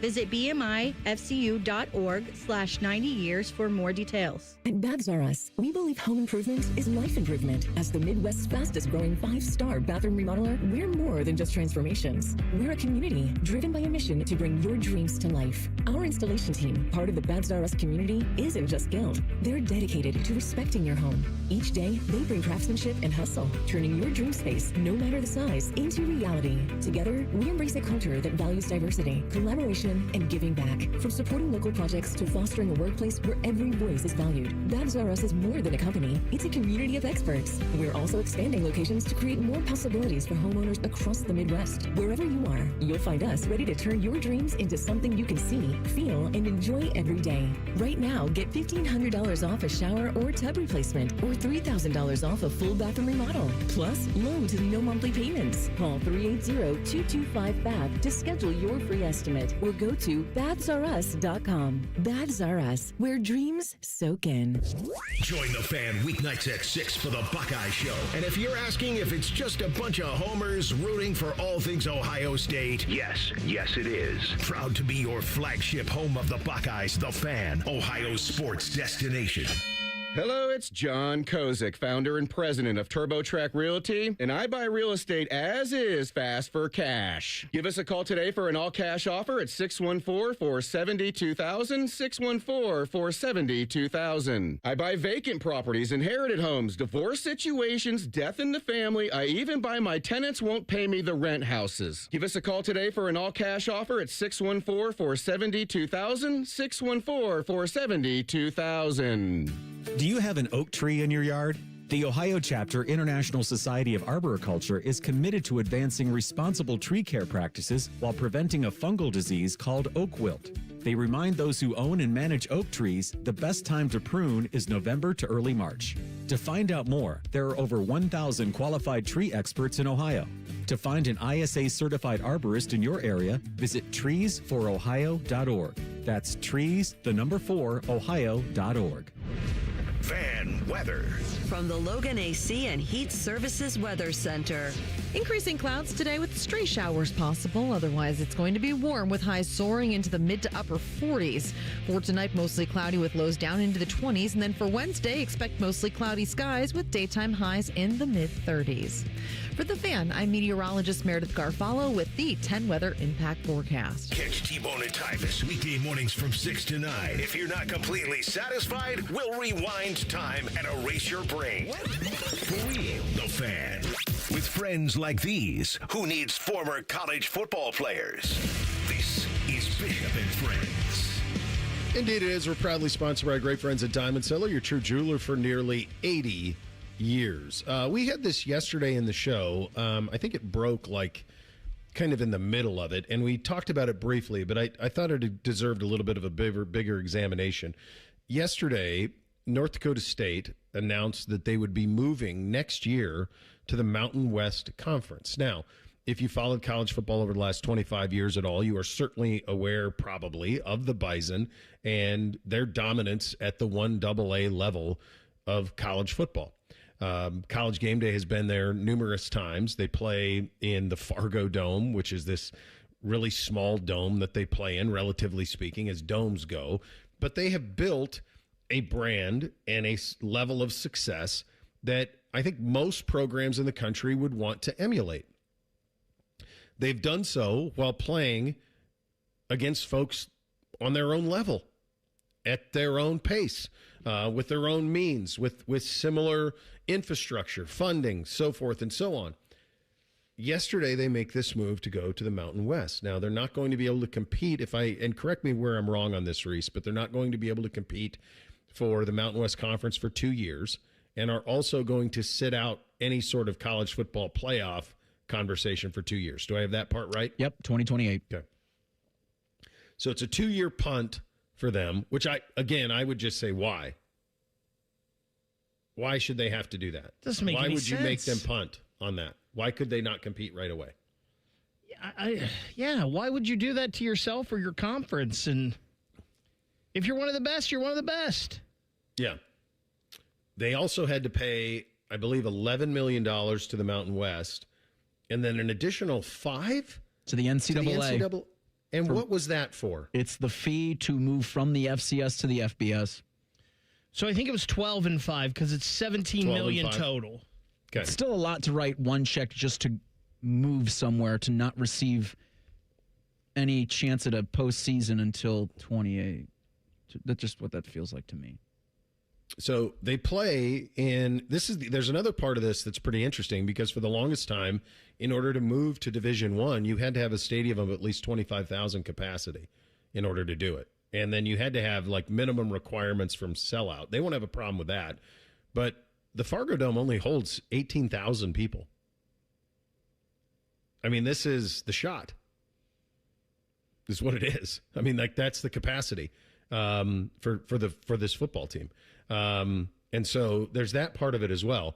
They have won 1, 2, 3, 4, 5, 6, 7, 8, 9, 10 national championships at the FCS level since 2011. They are the preeminent power for sure in the conference. Reese, you're an Ohio guy. You're a Bobcat. We have long lamented a second, I guess in this instance it would be a third division in between 1AA or FCS and Division I. To me, if there were that, then NDSU, then now this makes sense. Guys, I'm having a hard time understanding how they're going to make sense of this from a financial standpoint for 2 years. Obviously, they've crossed they've dotted the I's, crossed the T's, they've done the math, they know how it's going to work. I have a hard time seeing how this does not end very poorly for them. I do not think that they are going to be Boise State. I've been to Boise, Idaho. I don't think I've ever been to Fargo, but I've seen the movie. And I cannot imagine that those two things are very similar in terms of where you're going to draw players from. So to me, I have a hard time seeing how this ends well for one of the model NCAA operations over the last 20 years. So I want to say you'll punt on the next 2 seasons. You're playing in the Mountain West. So there's a chance that North Dakota could win that conference the next 2 years, say we're conference champions. You guys are lucky that you're not playing us in the postseason, and then see what happens after 2028. You would assume the due diligence has been done to factor in 2029. Then you can start to really compete for what will be an expanded college football playoff for maybe one of several group of 5 spots at the very best. At the very least, maybe this points you, and then I'm just trying to connect red yarn on a corkboard. Sure. To that group of 6 now playoff bracket creation, to where North Dakota says our payouts in the next 5 years, or our payouts in 5 years will be bigger, our exposure will be bigger, and we'll get a chance to compete for a national championship at a bigger stage. No, you're doing the best you can. I don't necessarily have an answer for you. And the other thing that is part of this is, remember, the Mountain West isn't even going to be the Mountain West. Boise State is leaving for the Pac-12, or what's left of the Pac-12 in 2026. Fresno State's leaving. Colorado State's leaving. So do you want to know who's in the Mountain West by the time these guys get there and can contend for it? As it stands right now, the Air Force Academy, Grand Canyon, University of Nevada, UNLV, New Mexico, San Jose State, and Wyoming. That's the league. And you forgot Northern Illinois as a football school. Oh, they're going in as a football school. They're out of the MAC now. Northern Illinois is not in the MAC? No, they're leaving. It's good riddance. How do you pay for all this?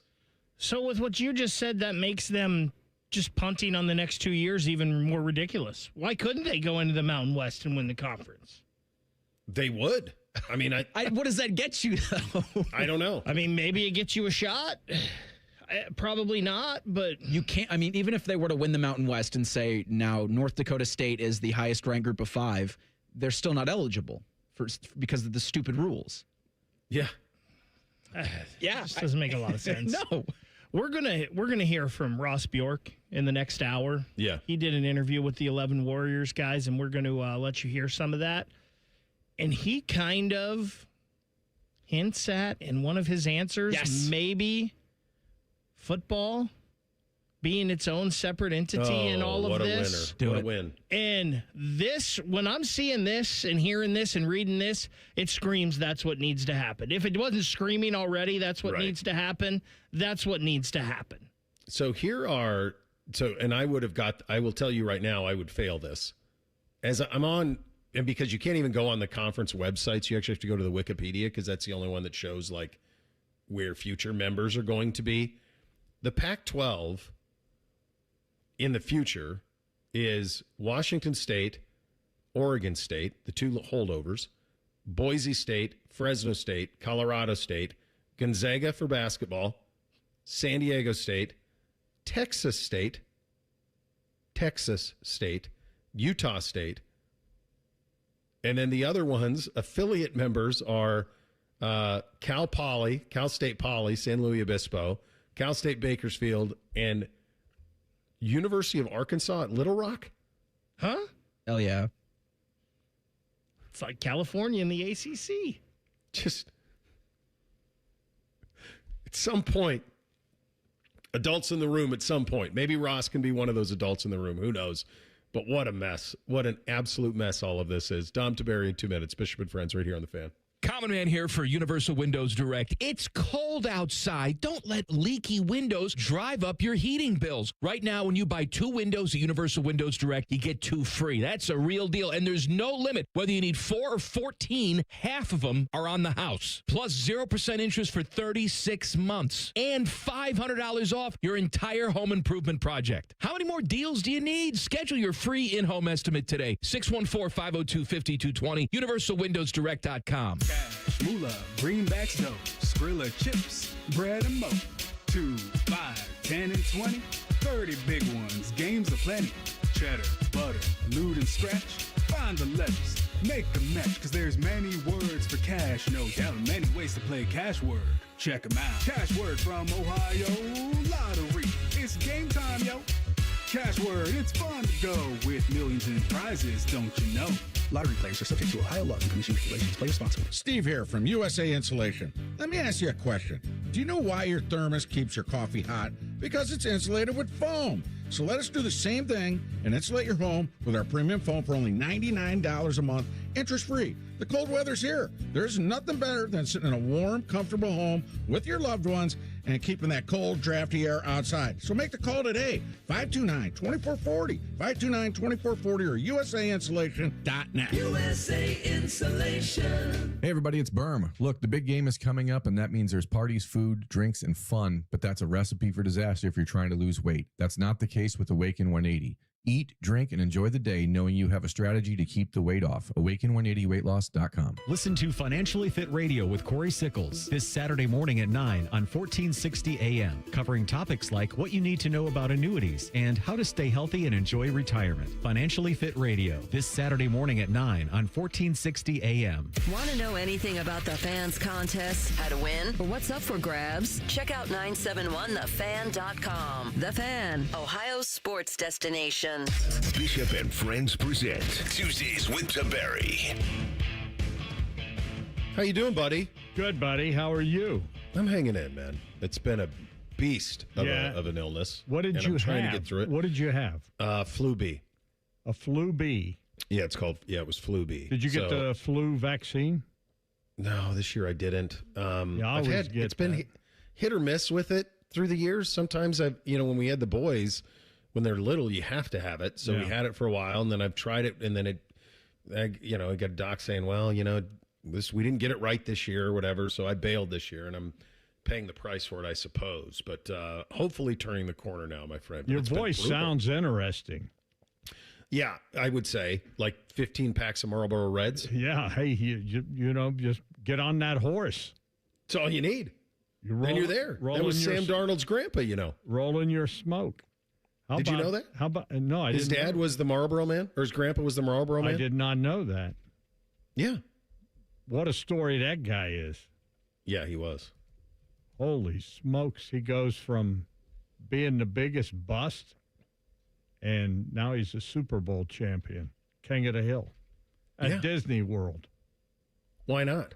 I mean, only in sports can things like this happen, where you go from, I remember when Ohio State played him, and they defense just tormented him at night. And I'm going, this guy's all world. He's not very good, and gets drafted, and now look at him. It's crazy. Yeah. What did you make of the Super Bowl? Defense. I was rooting for Vrabes, although I didn't have a dog in the fight, and I'm happy for Jackson Smith and Jigba. I said I was rooting for the Buckeyes because you had 3 with the Patriots, and then you had Jackson with the Seahawks. And so if you like defense, it was a defensive battle. Rather boring, though, field goal game. And then the fourth quarter was kind of interesting, but it was so-so. But Seattle earned it. Was that season from Jackson Smith and Jigba the best professional football season an Ohio State Buckeyes ever had? I'll tell you what, he's pretty special. My goodness. I mean, I did a thing the other day, and, Ryan Day always talks about that it's one thing to recruit these 5-star players and whatever. It's another thing to develop them. Mm-hmm. And the way that they have developed, think about this. I did a little research.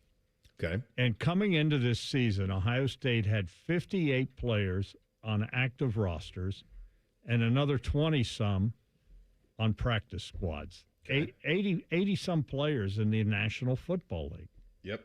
I mean, that's insane, but that's a credit. I mean, how many first-round picks has Ryan Day had? I mean, it's a credit to what he has done. It started with, John Cooper, what he did, and then we saw the way Tress elevated it, and then Urban took it to another level. But this guy, it's been amazing. Now, I'm glad you brought up Coop there, by the way. Go ahead. Oh, what Coop did. And Earl, I mean, I go back to what he did. But Coop really modernized the program. I mean, Coop should get more credit than he gets because he modernized the program. These recruiting classes that he had when he was here and the way that he brought the talent here from, it used to be just Ohio kids, and Coop went after everybody across the country. He kind of revolutionized that.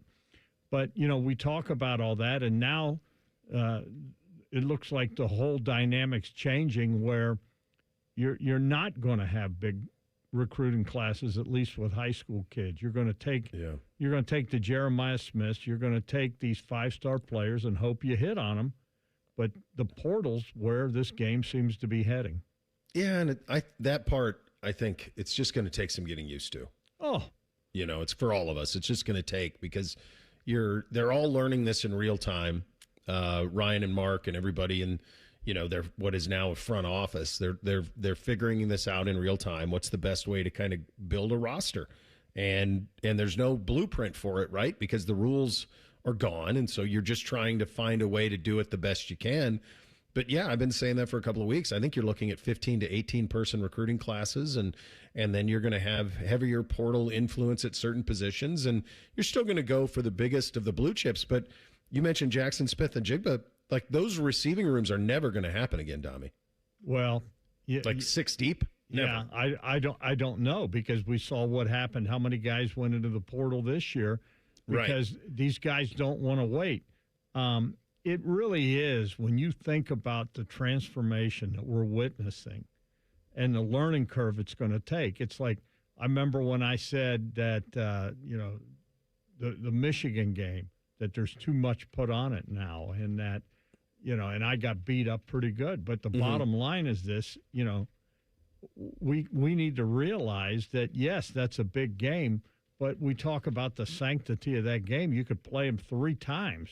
That's crazy. And the goal, it's like I said to someone that was, all up in arms. I said, let me ask you a question. How many undefeated Super Bowl teams has there been? And there's only been one. Yeah. The goal is to win the Super Bowl, to win the championship. The goal of college football is to win the national championship. Yes, you want to beat Michigan along the way, but the 10-year war is over. It's not coming back. And the way they're doing business now, hopefully they're going to get some rules here in the future because, everyone keeps talking about, where's this going to end and how's this? I don't think anyone knows, Bo. I mean, people have ideas. And when they say, hey, we want to get the federal government involved, what are you thinking? Yeah, These guys can't balance a budget, and we're going to, how many trillions or bazillions, gazillions is our deficit, and you're going to have these guys come help fix college football? Give me a break. We have one pro league. I thought that was enough, but apparently we're going to have a second one.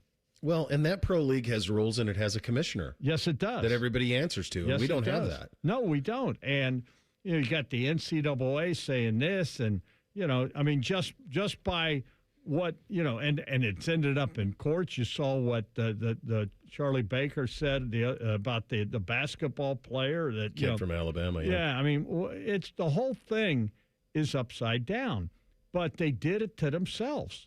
They did. They did it to themselves. They should have got ahead of this a long time ago, but and we can beat that into the ground, but we're not. And unfortunately, the way they're doing business now and the way this is going to go, it is a blank canvas right now. And, a lot of people talk about the rules the NCAA has and the books and everything. Well, the reason they have the rules they had, although they're a paper tiger now, it seems, but the rules they had was because somewhere along the line, someone broke the rules. Yeah, right. And that's the reason they have that. And it's as thick as whatever. The old saying is, if you're not cheating, you're not trying, right? Everybody's looking for an edge. Speaking of looking for an edge, are you, I'll tell you what, I don't particularly love Happy Valley. It's a tough place to get to. Right. But I wouldn't mind being there on Friday. That's number 1 against number 2 wrestling, Penn State, Ohio State. Right. You were a grappler. Yes. Of some regard back in the day. I can tell you how many lights. Have you told Coach Ryan that you're ready? Well, I don't know that he wants me because I can tell you how many lights are in a lot of gymnasiums around Central Ohio. I did okay my senior year, but it took me a while. I never was a wrestler until until I got to high school, and our wrestling coach, who was our offensive coordinator, a guy named Mike Stanley. Yeah, and Mike's a great guy. If you see Mike, tell him I said hello, and that he helped change my life. Wonderful man, great guy. But I'll never forget. I was hiking him the ball. He played quarterback in high school at Upper Arlington. I was hiking him the ball as the center. And he said, hey, what do you weigh? And I said, I don't know, about 190 or whatever. Yeah. I was just a kid. And he goes, yeah, you're going to wrestle. You're going to be my heavyweight. I said, I don't wrestle. He says, you do now. You do now. And that's the way it worked. And, the smaller schools, the coaches are all the same guys, and you got to play all the sports. And I'll tell you what, wrestling was the toughest sport I ever did. Anyone that wrestles will tell you that it is, it's only a 6-minute match, but 6 minutes and another man is trying to rip your head off. Yeah. And it is, and back when I wrestled, it was unlimited weight. I remember one time, this true story. And if you and I'm going to give the guy's name. His name was Rodman. He was the heavyweight at Buckeye Valley. Okay. And I was a sophomore, and I go to this meet, and I had never really wrestled. And I get in there, and I'm like certified at 185, but they're wrestling me at heavyweight. And this young man was gigantic. He was a monster. And he was penning me, and he was so big, all you saw, my mom and dad said it was like the Wizard of Oz. All you saw was my feet. Like when the house falls? Yes. And just your feet? Yes. Dangling? Yes. That's all you can see. Yes, that's a true story. Oh, my God. I went that same year I went to the Brecksville tournament. Yeah. And had I done well, I would have gotten to wrestle a guy named Bob Golick. Oh. Yeah. That would have went well for you. Had I won my match. I go in, and I forget the name of this guy. He was a monster. And he was from North Olmsted. And this guy shook my hand, and when he shook my hand, he said, "Don't worry, I'm not going to pen you right away. I need to get a little work in." This guy threw me around the mat like I was a rag doll. True story. Yeah. That is amazing. Hey, by the way, we'll come full circle with this. So Sam Darnold's maternal grandfather was one of the original models for the Marlboro Man. His name was Dick Hammer. Wow. How about that? Yeah, how about that? Isn't that cool? That's incredible. Hey, speaking of hammering it, let me tell you what. Go to my Facebook page. There's two things you need to see. I'm there right now. Okay, I found an old picture of me from my sophomore, junior year of college. I think it was my junior year of college. I had to do someone found it and sent it to me, and I put it out. I had to do a self-portrait. Do you see that? Okay. See the picture yet? No. Now, I don't know which one of yours. It's the one with the red, my main page. I'm in red. Not my personal, the one in the red. Oh, okay. All right. Dom personality. Yeah. Well, I don't know. My wife. Okay, I got you. Now I got you. All right. I remember this photo shoot you and I did. In the red, you had the red one, I had the blue one on. No, that's I'm talking about the self-portrait of me. No, I know. I see the self-portrait of you, where quite honestly, you look like an extra from Narcos Mexico. I'm talking about the commercial that you and I did where you were in the red polo and I was in the blue one. Yeah, that was an old... And then you look amazing here. Yeah, look at that. You look like Pablo Escobar. Yes, I do. And that was a self-portrait in a class, and I got an A for that picture. And if you roll down, on Saturday, I made 5 lasagnas, homemade pasta, meatballs, and sausage. I got some pictures. Oh, it looks delicious. Yeah. Look at you. Yeah. I love it. I brought lasagna into these guys. I tried to get Baker to eat. I don't know if did you eat any? Baker Brian? will crush some He didn't. Did you eat it? Maybe today. Oh, He'll get to great. He'll get to it. Did you have any, Reeser?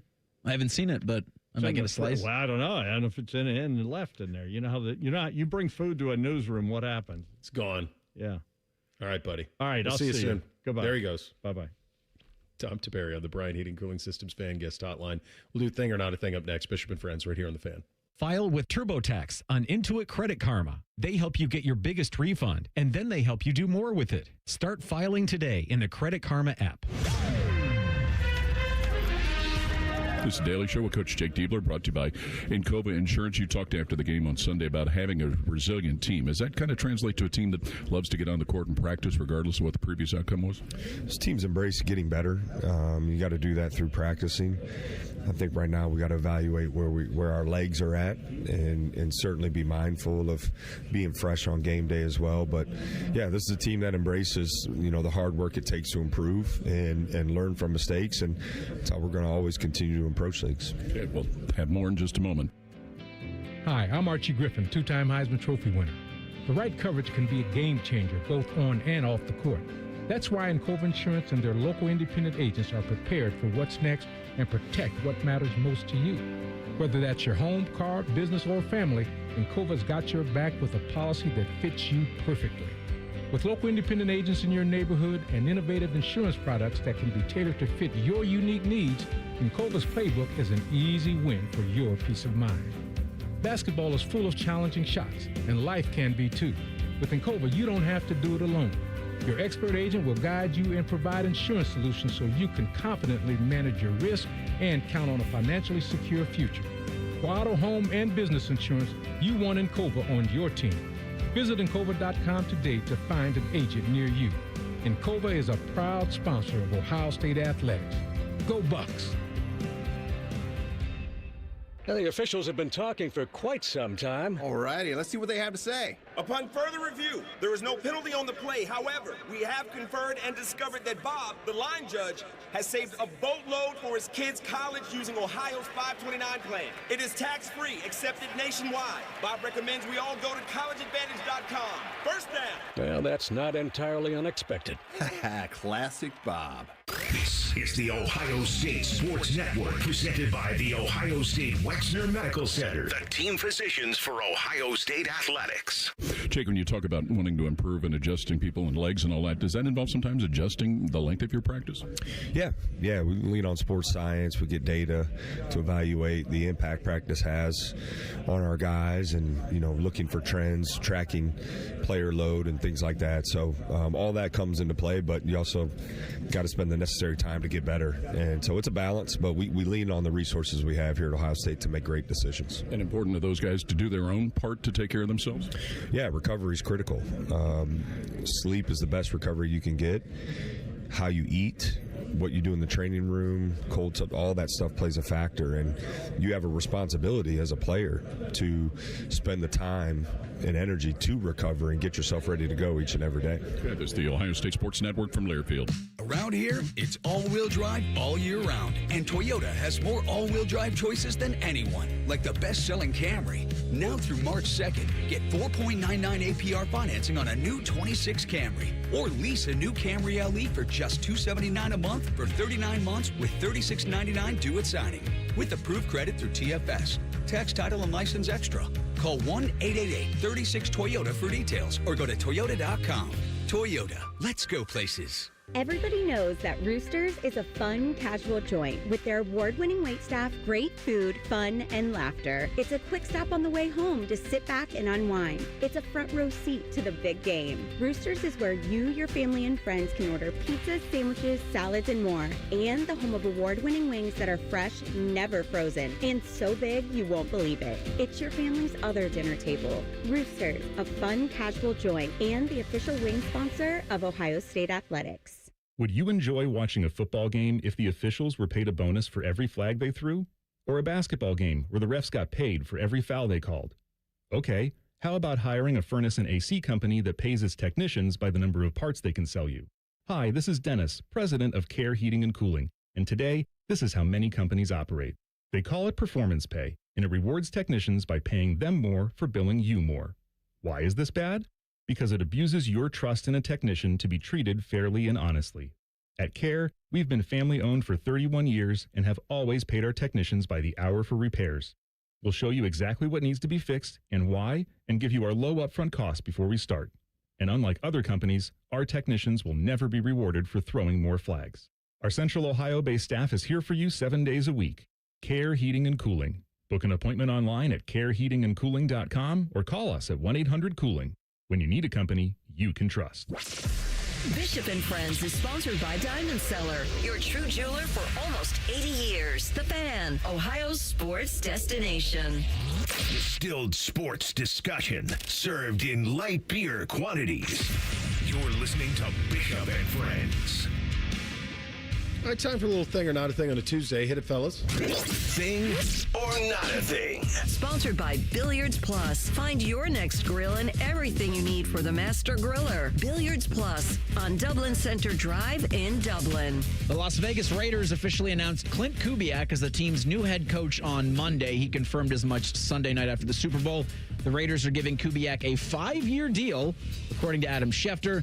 The team posted a video Monday evening of Kubiak and his family arriving in Las Vegas and being greeted by Raiders general manager. The team's going to hold an introductory press conference today at 2 o'clock Eastern. Thing or not a thing?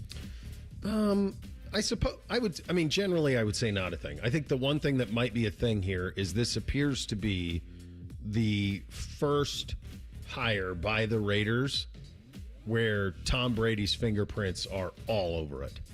So it appears to me that Brady has taken over the football operation decisions for the Raiders with this. And this was why we were a little nervy about Patrician, and I suppose until they finally have a defensive coordinator, you will continue to be. But to me, that's the big takeaway, is that Tom Brady is now running the football side of the Las Vegas Raiders. To me, this is not a thing unless Tom Brady is a genius at this. It's just still the Raiders to me. And it doesn't matter who they hire as the head coach. They're still going to be a mess. And maybe I'll be proven wrong, and Tom Brady is going to be front office executive and broadcaster of the year all in one. All at the same time, baby. But until that's proven, this is just not a thing. He's also in a Dunkin' Donuts Super Bowl commercial as the boyfriend of Jennifer Aniston. Yes, he did. Yeah. Doing it all. Last night, the Utah Jazz sat their two All-Stars, Lauri Markkanen and Jaren Jackson Jr., in the fourth quarter of a close game against the Miami Heat. Bryce Sensabaugh drained a late three to power the Jazz to a 115-111 win in South Beach. During his post-game press conference, Utah head coach Will Hardy was asked, "How close were you to putting Jaren or Lauri back into the game in the fourth quarter?" Hardy's response, "I wasn't." That led to many to accuse Utah's head coach of blatantly tanking. Jazz are 17-37 overall, and they're in position for the number one overall pick. They've got a 9% chance to win the draft lottery. If they get that, they own it. Thing or not a thing? This is a massive thing that's happening in the NBA. They had one on, I think it was Saturday night, Reese, where Markkanen had, I think it was Markkanen and Jackson both had 30, and they stopped, and they were ahead, and they stopped playing them at the end of the third, and they lost. So, they are tanking games is what they were doing. Now, how can you dissuade this if you're the NBA? Do you financially punish them? Do you take away the ability to win the lottery by tanking? Because then all they would do is then make guys inactive. So I really don't know what the course of action should be on this. The reason they're doing this is because of who we talked about first. Up the top of the show, Darren Peterson. It all comes back around. AJ Debonsa, who's at BYU. The Boozer kid. Caleb Wilson at Carolina. The kid at Louisville last night who had 45. It is an all-time great NBA draft. All time. And so, yeah, there's a 9% chance they're going to win the lottery. But isn't the NBA's lottery still one of those things? If you're number one overall, you can't pick worse than third? Oh, yeah. So they want to make sure they have the worst record so they can get one of those three. They're either going to get Boozer, Peterson, or Debonsa. With Jaren Jackson and Lauri Markkanen. Yeah. Probably should tell Bryce Sensabaugh to cool down a little bit. Yeah. If you're actively trying to tank. He's been playing pretty good here. Had a couple of big games. Hits the game winner last night. Yeah, it's everything that's against what we believe in sports, right? Mm-hmm. Everybody is always out there trying their best 100% of the time, and unfortunately, that's just not the case. And this isn't the players, because I'm guessing if Markkanen and Jackson were out there, they'd be giving their all. This is the ownership, the management, the coach saying, we know you guys are really good. Sit down. We don't want to win this game. Mm-hmm. That sucks. Yeah, Will Hardy's a younger coach in the NBA. This is absolutely the front office and Mr. Ainge being like, no, we're good. Just rest them in the fourth quarter. Honestly, if I were the NBA in this, I would rig the draft lottery so they don't win it. And I would tell everybody, but I wouldn't make it official. Just Danny Ainge, by the way. Yeah. As a player, could you imagine Danny Ainge doing this as a player? No way. Gosh. The most competitive dude It's ever. not his job anymore. No. Baker put this in front of us yesterday. According to a report from Canada Sports Betting that dove into abduction statistics across North America, Ohioans have a 1.13% chance of being abducted by aliens? Yeah. Among the 4,000 abduction reports since 2019. The report considered data from 19 to 2024. Ohioans have a 1 in 89 chance of reporting an alien abduction. Ohio has a reported alien abduction for every 11,300 residents. Researchers were clear to note, however, that the ranking does not reflect the validity of abduction stories. No, instead tracks the frequency of reports. Thing or not a thing. I mean, I think there's a 67% chance that I've been abducted by aliens outside of Youngstown, so I think it's in play. That's a strange frontier, the Mahoning Valley is. I think so. I think it's in play. I wouldn't be opposed. It's been a great run. I'm interested to see what they have to say. I'd have some pushback. So Dude, that's a little pushback. I have a little pushback to the aliens. Like, all right, guys, come on. I don't know Not about yet. this. Not yet. Are we sure? So you think you got abducted, maybe, possibly, so they gave you back already? Yeah, I don't know, what's that say about you? You could ask my wife that for short stints, it's tolerable. Over long periods of time, you can have him back. Yeah, that's the way that goes. This is amazing, and this is one time I'm kind of maybe proud of Ohio because you're not in the top 20 at least. How about that? You're not top 20 We in gotta bump these numbers up, rookie numbers. Yeah. that we're presenting. I wonder how many of these abductions were reported down on the Ohio River. That's what I wonder. Well, there's another spot where you're ripe for it. There's another spot that's absolutely ripe for it. That's great. We'll blitz the NFL one final time. You'll hear from Ross Bjork on the calendar and other things coming up as well. John Breech going to join us. He was at the Super Bowl over the weekend. Final hour, Bishop and Friends right here on The Fan. Catch the latest from the world of Ohio State athletics. Weeknights at 6 on The Buckeye Show. New special guests in everything scarlet and gray. The Fan. Hey, what's up? It's T-Bone. Tired of snoring? Dr. Mark Levy can help with a custom mouthpiece that opens your airway and stops the snoring. No mask, no noise. Call 1-800-MORE-SLEEP or visit sleepbettercolumbus.com today. Stop snoring. Sleep better. Live better. With aging parents, you want to keep an eye on their finances without coming off like you're taking over their lives. With Huntington Bank, you can help protect your loved one's account right from your own. Let's get more from money. Switch to Huntington Bank. Welcome.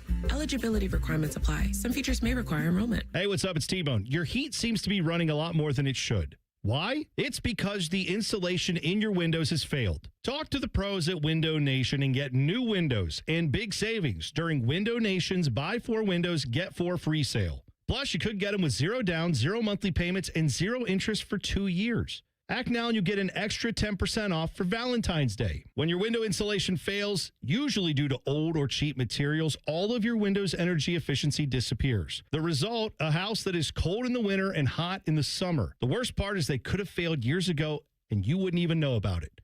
Window Nation's windows use top quality materials and seals along with insulated frames. They're so incredibly energy efficient that you'll actually save money on your utility bills.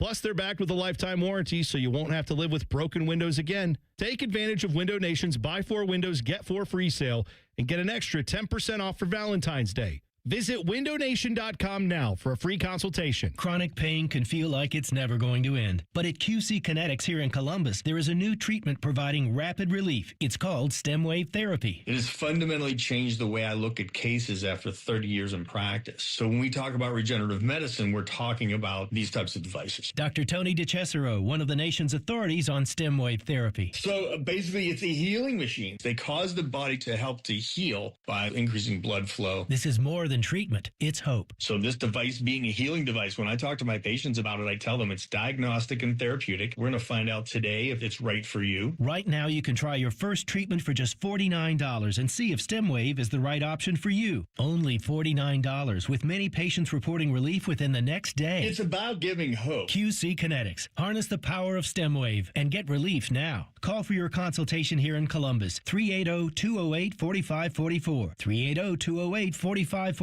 That's 380-208-4544. Hey, everybody, it's Berm. Look, the big game is coming up, and that means there's parties, food, drinks, and fun, but that's a recipe for disaster if you're trying to lose weight. That's not the case with Awaken 180. Eat, drink, and enjoy the day knowing you have a strategy to keep the weight off. Awaken180weightloss.com. Having insurance isn't the same as having State Farm. It's like needing a lawyer, but getting some guy who just watches courtroom dramas. How does the defendant plead? Guilty. Wait, what? Also, objection. You object to what? Erroneous. Counsel, approach the bench. Hey, can I get a whack at the gavel? You wouldn't settle for just any lawyer, so don't settle for just any insurance. Get the real deal with State Farm. Like a good neighbor, State Farm is there. Hi, I'm Maria, salon owner. You know the jingle. Now discover the facts about Ozempic, a GLP-1. There's only one FDA-approved Ozempic made by Novo Nordisk. Learn about the real thing. Talk to your healthcare professional today. Call 1-833-OZEMPIC or visit Ozempic.com to view the medication guide and to learn more about Ozempic. Semaglutide injection 0.5, 1, and 2 milligrams.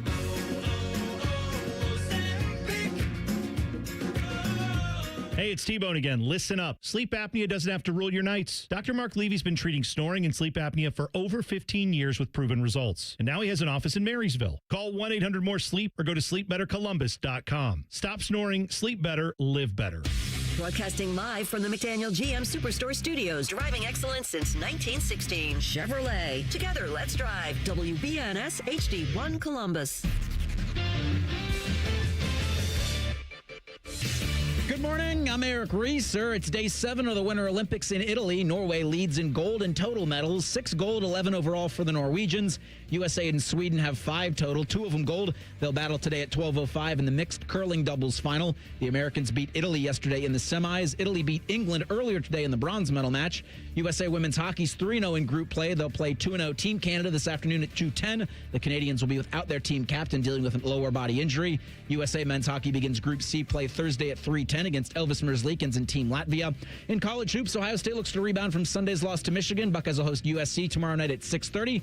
And there's one unbeaten team left in the country. Miami of Ohio is 24-0 and will host Ohio University on Friday. Arizona suffered their first loss last night at number 9 Kansas, 82-78. This update is sponsored by RCD's Super Center in Heath, Delaware, and Pataskala, or online at rcdrv.com. Bo knows many people. He talks to the interesting ones on this show. This is Bishop and Friends. All right, final hour on the Tuesday edition of the program. John Breech, CBS Sports, at the Super Bowl will join us coming up in 29 minutes from now. You're going to hear from Ross Bjork, who had an interesting chat with our buddies from 11 Warriors, some of his thoughts on the calendar and some of the other things in terms of where the college football landscape is going, coming up here in about 15 minutes. Time now to blitz the NFL for the final time. Bishop and Friends present NFL Blitz. All right, let's take a big picture approach here. So you can use Super Bowl, you can use the season, you can use whatever you have. The NFL season is now in the rear view mirror. I believe I had that, Bake. What did you have? I believe I had way back when that the Cleveland Browns were not going to be a really good team this year, and I just thought it was going to be best for them to trade the number 2 pick if they could and get something good for that and move back. And I believe the person I said that they should take was Mason Graham, and I feel like Mason Graham was worthy of that. I feel like you're going to get 10 to 15 years, barring injury, he stays healthy, of very quality, maybe even Pro Bowl quality defensive tackle play. And I like that they've got the 2 picks in this draft, because I do think there are some quality guys at the spots they're picking in 2 of their biggest needs, one being offensive tackle, the other being wide receiver, where I think they could really help this team. Now, if they utilize those picks correctly, I don't know. But I do think that the Cleveland Browns made the right move last year at the draft. At the beginning of the season, I didn't have much. I did say the Browns would win 4 games. They won 5. So good job, Cleveland. You did one better than I thought you would. Yeah, you go back to the beginning. I think I had a pretty good read on the NFC. Not necessarily the Seattle Seahawks winning the NFC, but I thought the Bears would make the playoffs. I thought Washington would come back. I thought the Rams were the best team, and they're not, but they're right there.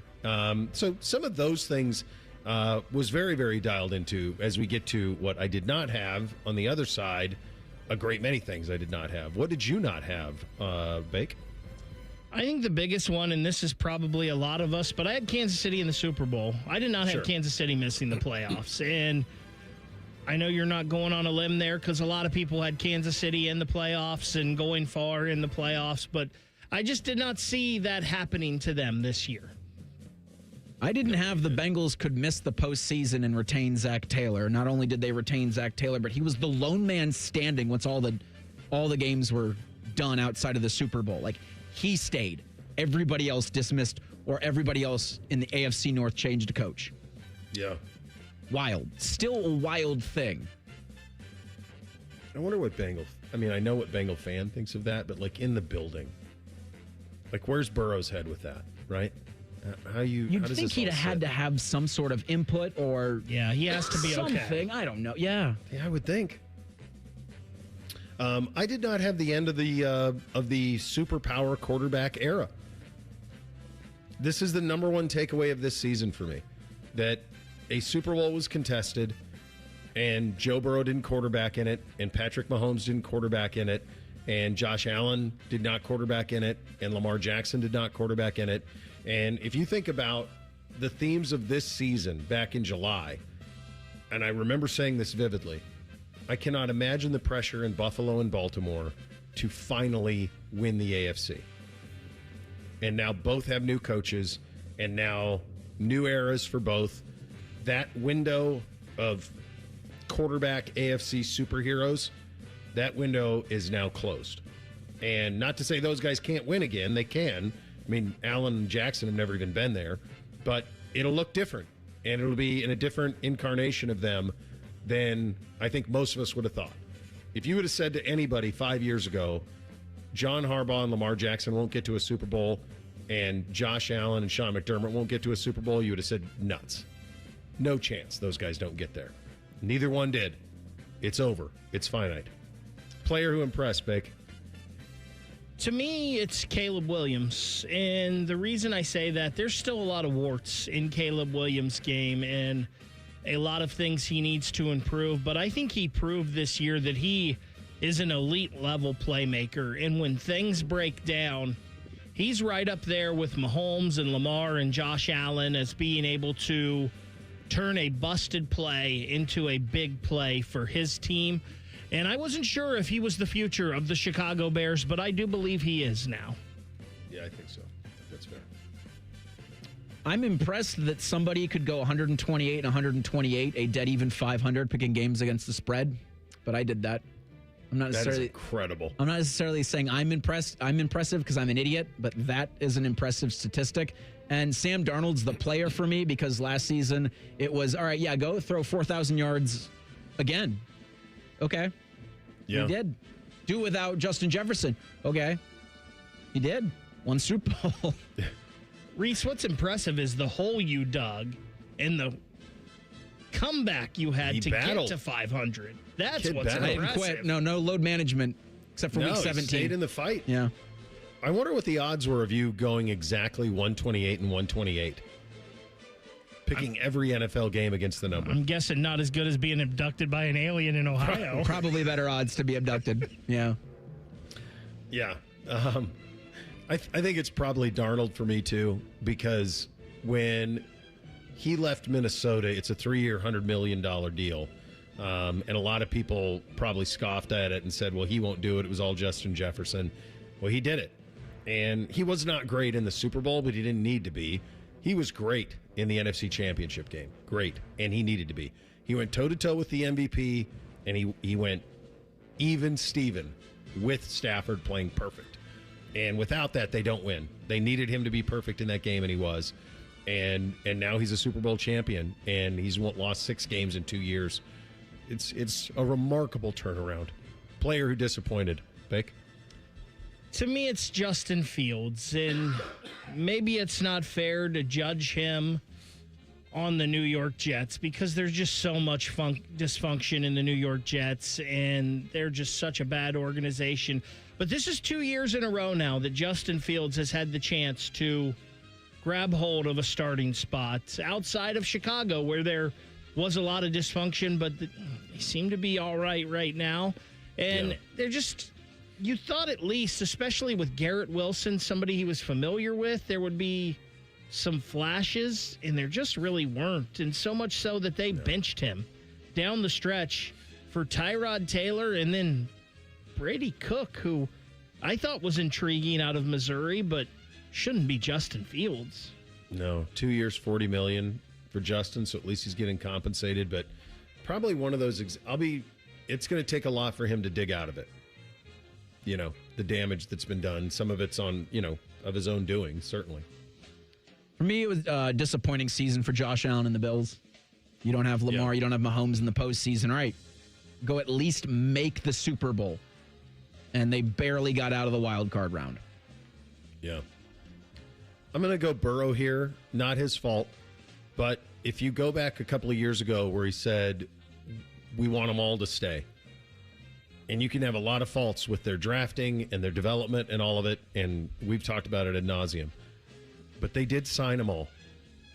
They kept them all. They kept Chase. They kept Higgins. They did Trey Hendrickson for a year. Should have done it longer, obviously. And Burrow couldn't stay healthy. I mean, it's not his fault. But I just can't help but think that the best of Joe Burrow, unfortunately, is in the rear view. And that really sucks because his talent is incredible. But I just don't know that they're ever going to put it together again the way they did in 2020 when they got all the way to the Super Bowl and Aaron Donald, of all people, ended it.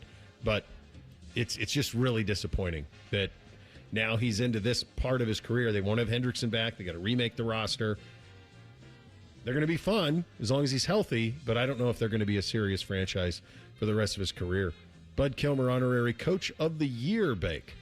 I think this is the hardest one to answer because there are so many great choices. Mike Vrabel, Mike McDonald, Ben Johnson.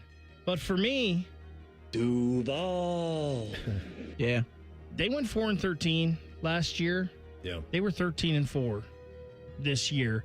And not only was he a first-time head coach, he had a first-time offensive coordinator, and he had a first-time defensive coordinator with him. I thought that was a recipe for disaster. Boy, was I wrong. Liam Cohen can coach a little bit. Yes, he can. Yeah, I think at the beginning of the year, I had the Seahawks third in the NFC West. Well, we saw the game on Sunday, and they're the best team in pro football. So Mike McDonald, that's a hell of a job. Yeah, I think McDonald, I think Vrabel, I think Cohen, I think Dave Canales at Carolina. Ben cost me a cool G. Ben Johnson, though, to me, as someone who rooted for the Bears as a kid, to have a guy come in and save Caleb Williams like that, save him, elevate him, and then create belief in that franchise to punch Green Bay in the mouth, there's a lot of value in that. And I thought there's a lot of guys who were great, and we talked about him, but he was pretty special what he did this year in Chicago. Your top three teams heading into the offseason, Bake, who do you got? Seattle, New England, and Ram it. I think I've got Seattle, Ram it, New England. I think I'm going all NFC West. Well, couldn't be faulted for it. I think I'm going to go Seattle, Ram it, Niners. I think I'm going that way. A healthy Make Kittle. an argument. A healthy Kittle. Maybe if they can add some help on the defensive front. Yeah. Yeah. I think that the three best teams in football might all be in the same division heading into the offseason. Now, we'll see what happens at the Combine, free agency, draft, and the rest of it. But what a year. What a year in the National Football League. Ross Bjork sat down with our buddies from 11 Warriors, wide-ranging interview, some thoughts on the portal, some thoughts on the calendar. We will hear what he has to say on that coming up next. Bishop and Friends, right here on The Fan. Winners of the prestigious Platinum Microphone Award every year, given to the best radio station in the world. No need to look it up. It's real. The Fan. You still thinking job change in the new year? Yeah, I need something that's in high demand and more stable in this economy. IT? Yeah, cybersecurity, maybe even AI. That's what I did. Really? How? Went to My Computer Career. You don't need any prior experience, and you could start your new career in a matter of months. A lot of IT pros go to school there, too, to level up. Sweet. Are classes online or on campus? Both. Well, I'll check it out. Thanks. Make this your year. Take the free career evaluation now at mycomputercareer.edu, an Elite CompTIA certification partner. Financial aid is available to those who qualify, including VA benefits. All the folks at Buckeye, night or day. My toilet's clogged, backed up too. The sink is running slow. Water's backed up everywhere. Oh, please don't overflow. Clogged drain, no problem. It's 93 or free. I'll clear any drain or you don't pay with a 1-year guarantee. It's 93 or free. Guaranteed. Call 614-683-9911. Call the folks at Buckeye, night or day. Enjoy more ways to save at Kroger, like low prices in every aisle. And you can clip and save more with digital coupons in the Kroger app. Plus, you can earn fuel points to save up to $1 per gallon at the pump. So it's always easy to save big. Kroger, fresh for everyone. Savings may vary by state. Fuel restrictions apply. See site for details. Right now, save on USDA Choice T-Bone Steaks or Private Selection Angus Top Sirloin Steaks. Just $8.99 a pound with your card. Kroger, fresh for everyone. Social Security is for everybody, but for too long, not everybody got everything they earned. Public servants and retirees worked hard for decades, but saw their guaranteed benefits reduced. That's why Congressman Mike Carey stepped up, passing the Social Security Fairness Act to protect benefits for millions of Americans. Thanks to Congressman Carey, Social Security benefits increased for teachers, firefighters, police officers, and other first responders in certain states, better serving the hardworking men and women who tirelessly serve us. And for those not nearing retirement, Congressman Carey passed the Working Families Tax Cut, the largest tax relief bill in United States history. Congressman Carey delivered no taxes on tips or overtime, increased the child tax credit, and passed thousands in tax relief for Ohio seniors. Find out more about how Mike Carey gets you everything you earned at carey.house.gov. Paid for with official funds from the Office of Mike Carey. Common Man here for Worthington Jewelers. I'm with the boss, Bob Capace, and his boss, Teresa Capace. Bob, Valentine's Day's around the corner. Did you get something for the lovely Mrs. Capace? We're not doing presents for each other this year. Since when? Uh-oh, Bobby. Sounds like you're in the doghouse. Don't make the same mistake I made. Let Worthington Jewelers get your special someone the best Valentine's surprise. Worthington Jewelers, located on High Street in Worthington. WorthingtonJewelers.com. Where Columbus gets engaged.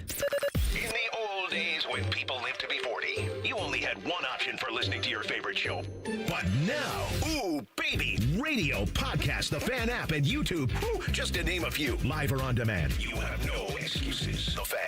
Hello, it's John Kozik, founder and president of TurboTrack Realty, and I buy houses as is fast for cash. Call me today for an all-cash offer on any of your properties, and we can close within days at 614-470-2000, 614-470-2000. Do you own a property that's outdated and needs thousands of dollars in repairs? Great, I'll buy it. Give us a call today for an all-cash offer at 614-470-2000, 614-470-2000. Would it be convenient for you if you could simply take what you wanted and leave the rest behind? Great, I'll buy it. I buy vacant properties, inherited homes, divorce situations, death in the family, apartment buildings, rental portfolios. I even buy my tenant won't pay me the rent houses. Call TurboTrack Realty today for an all-cash offer and speak with one of our friendly staff members at 614-470-2000, 614-470-2000.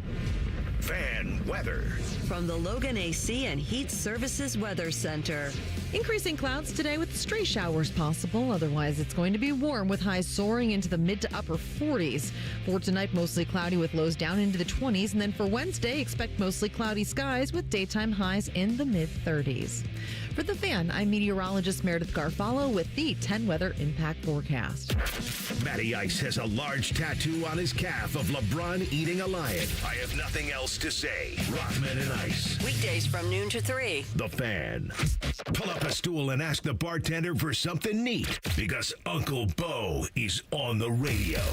This is Bishop and Friends. Well, we've been talking about it for a long time around here, about a decade, and we've laid out the plan in terms of how to fix the college football calendar and how to get it right. And so anytime we get a chance to hear real power brokers discuss their own thoughts on the matter, we are certainly interested. And our good buddy Ross Bjork was on with the guys at 11 Warriors, and a wide-ranging interview that I really recommend if you're into a window into how running that athletic department is as complicated as it is in the moment. Among the things they discussed was the calendar. And let's start there. Here is Ross acknowledging that fixing it isn't hard. Fixing the calendar in our industry is actually not that hard. It's really not that hard to figure out. We can sit down in an afternoon, the three of us could, and we could map it out. The problem is, the closer you get to the competitive nature, everybody has their perspective. Everybody has a perspective that says, no, for us, it's better this way. Or for this league or this conference, it's better this way.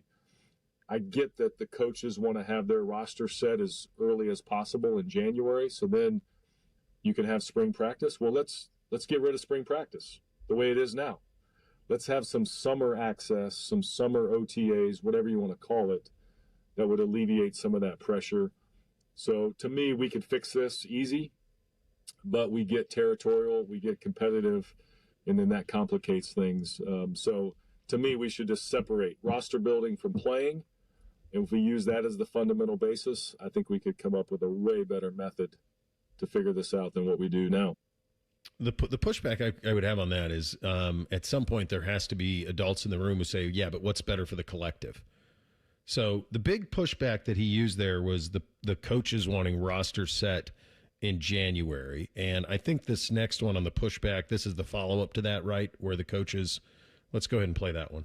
I think the biggest angst, it feels like, is really among the coaches in terms of reaching common ground about what is better for roster building. Is it better to have a full complement in January and then you know what spring, semester looks like? I've heard coaches talk about, well, I don't want to have a portal in April because then I have to babysit for the whole semester with guys that may not want to be here. Well, if we're actually doing this the right way, it's not babysitting. It's actually communicating. It's working together. It's maybe training them. It's actually maybe developing them into a better player, or maybe they don't leave. They stay. And so the angst right now is really, I think, on the coaching side. This is the question I would want Ryan Day to answer. And I would ask any coach who is coaching major Division I college football or basketball, but we're in the football conversation right now, so let's stay there.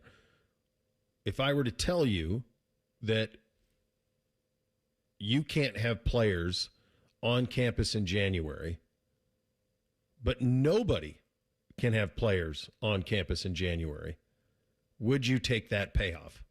I'm talking about incoming players. Would you take it? In other words, eliminate the competitive advantage.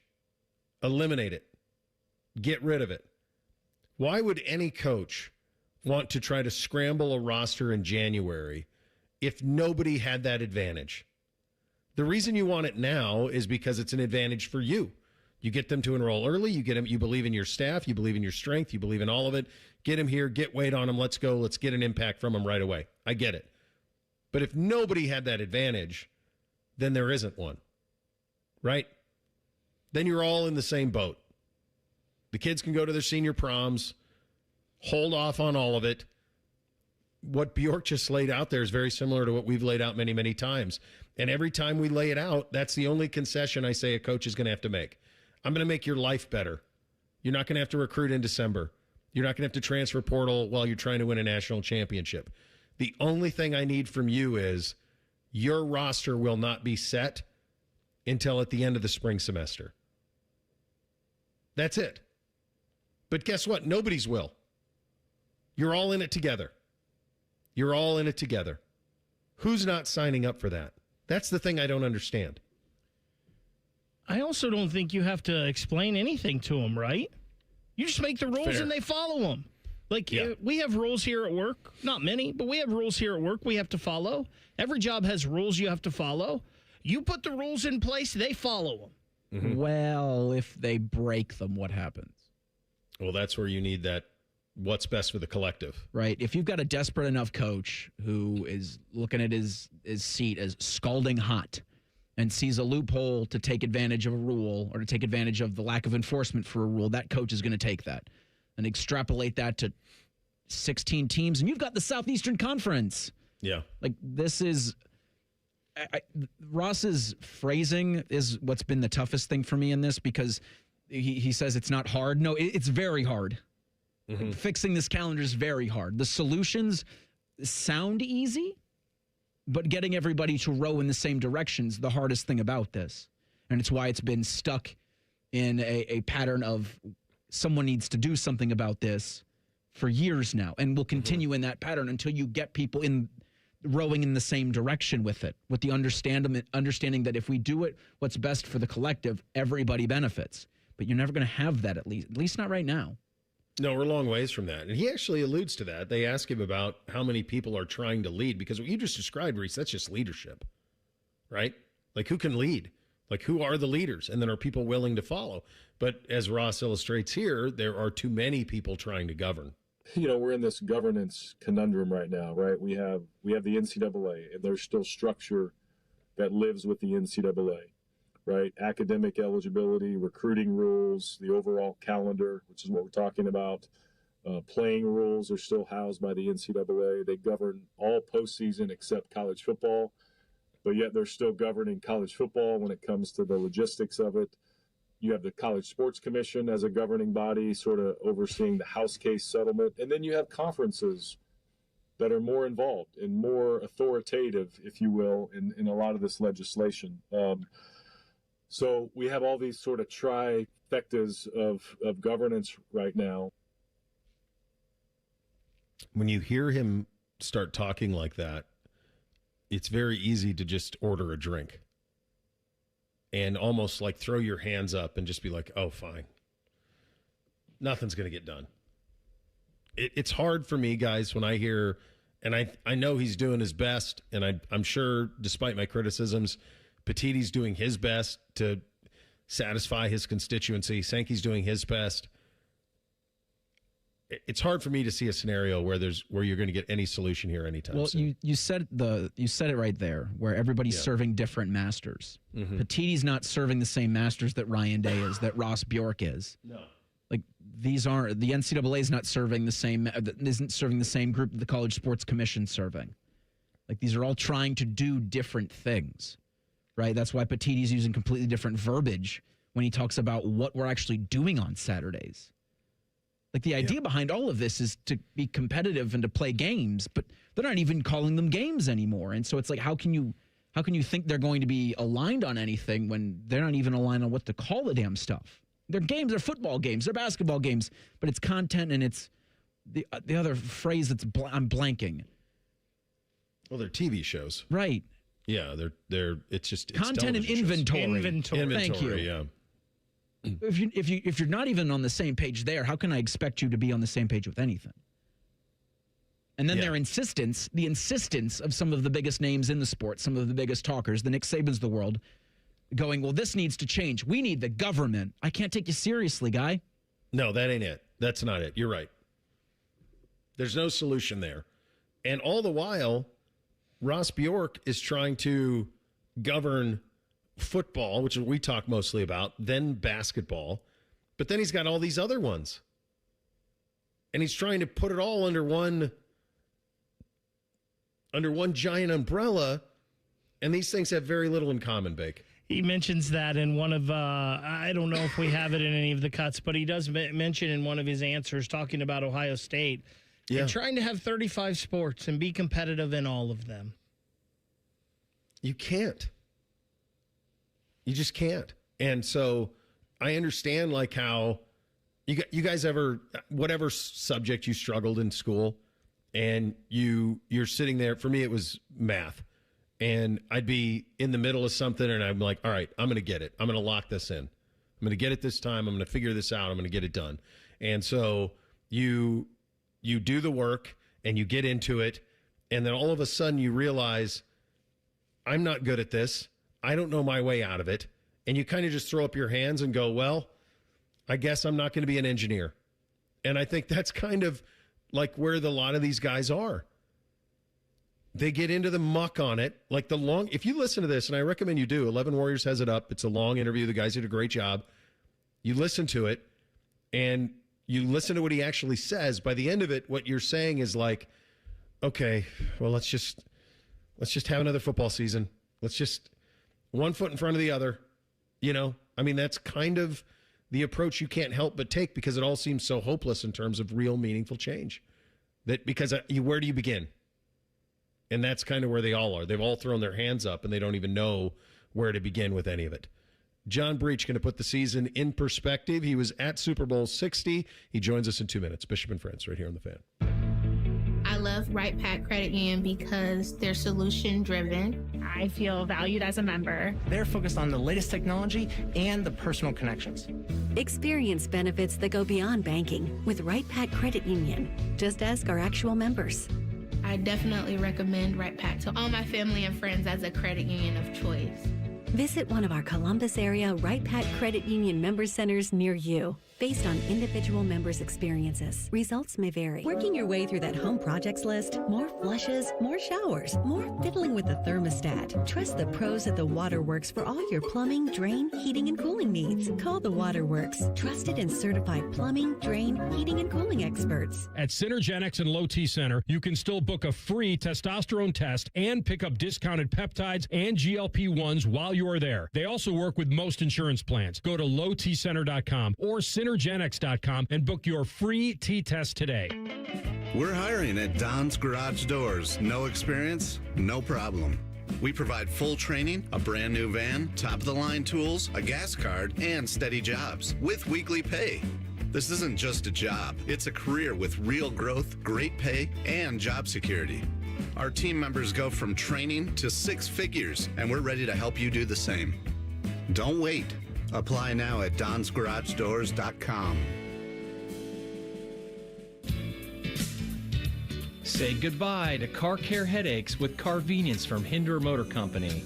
This is Justin Hinderer. For only $49, we'll pick up your vehicle, leave you with a rental, and return it fully serviced and spotless. No more juggling your schedule or wasting hours at the shop. Carvenience lets you focus on what matters while we take care of all the rest, making life easier. Schedule your service today at HindererMotorCompany.com. The Fan Guest Hotline is sponsored by Accurate Heating and Cooling and Bryant, doing whatever it takes to keep you and your home comfortable. The Fan. Keep your friends close and your producers closer. You're listening to Bishop and Friends. He's a great friend of the program. And he joins now the Bryant Heating and Cooling Systems Fan Guest Hotline. He does so to sum up Super Bowl 60 and the NFL season that was. He's our good buddy, John Breech, national NFL writer at CBS Sports, and he joins us now. John, thanks so much for taking the time. I got to be honest with you, buddy. The whole way leading up to this Super Bowl, I just felt like the number was too small. Felt like it should have been 7.5 or 8, and that Seattle was significantly the superior team, but the line never moved, and in fact, it shrunk. And by the time I got to Friday, I'm like, God, somebody knows something. Maybe New England can get it done, and obviously they couldn't. What was your read on it leading into it, and then what was your reaction to what transpired on Sunday? Well, it was interesting because I kind of felt the same way you did. In the sense, I had to turn in a Super Bowl pick. I picked the Seahawks to win by 14 points. I felt like the Seahawks were better at almost every position. It just didn't seem like there was any way New England could win. But, you always get a little bit scared because it's the plucky Patriots. They've been finding a way to win games all year. And then you start looking at Super Bowl history and you see all these upsets really over the past 10 years where the underdog is either winning the game outright or covering. And it's like, man, it's just, what if Sam Darnold throws 3 interceptions? Mm-hmm. What if someone chokes on the big stage? And that's the part that makes the Super Bowl unpredictable because you don't know how these guys are going to handle the pressure of playing in front of 100 million people watching at home on TV. So clearly the Seahawks were built to handle that pressure because that was a butt kicking as soon as the clock started until the clock hit 0. Yeah, and they were one of those teams that were a lot of the analytic darlings for their dominance, and they were only on national TV 4 times. You mentioned Darnold. I think that was part of it. It was like we just have to continue to see him elevate, even though he was exceptional in the NFC Championship game. Did we have proper appreciation for how good this Seattle team was coming into it, and do we now? I would definitely no to the first one and possibly no to the second one, which doesn't make a lot of sense when we're talking about a team that just won the Super Bowl. I mean, one of the big things made about the Seahawks is that they're one of the biggest long shots to win the Super Bowl. They were 60-1 in the preseason. And when you go back to August, it really doesn't make any sense. This is a team that went 10-7 last year in Mike McDonald's first year. And really the only big change they made was Sam Darnold. So I think it all hinged on how you felt about Sam Darnold, and I don't think anyone viewed Sam Darnold as a Super Bowl winning quarterback, so that was kind of the anchor hanging around Seattle's neck. It was, all right, they might have a good roster, but there is no way Sam Darnold is going to win a Super Bowl. And like you said, he kind of showed that he could handle the pressure. He seemed to get better every week, and I felt like the NFC Championship game was probably the best game of his career. He wasn't great on Super Bowl Sunday, but he didn't turn the ball over,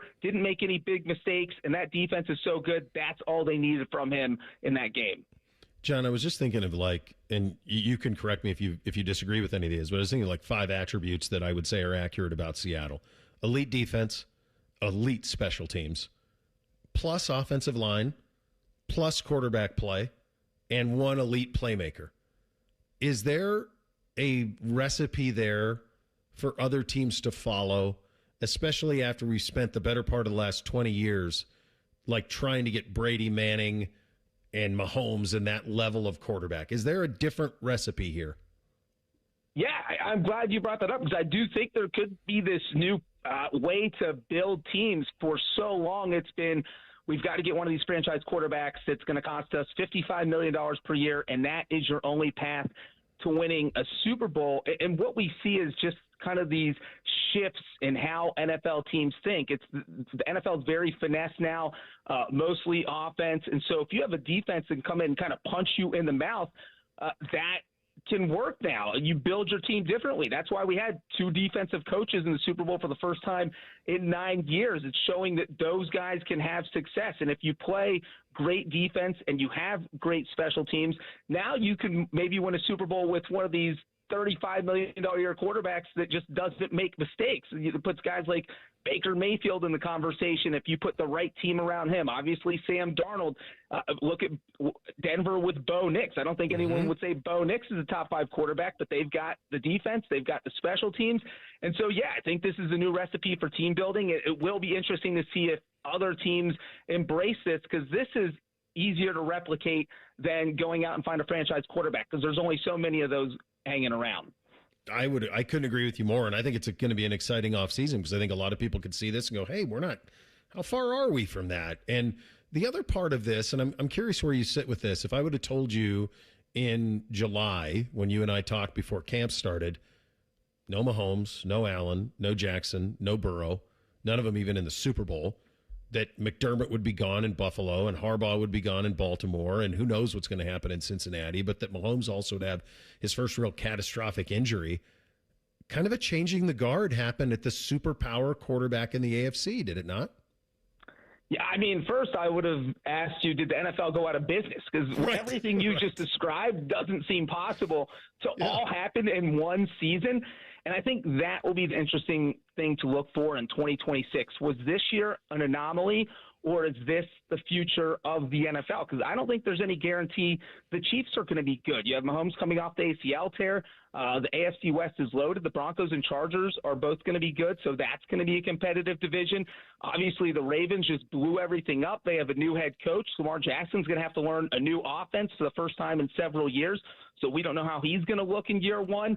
And same thing in Buffalo, where Josh Allen, yes, he's got his offensive coordinator as his head coach now, but is that for the best?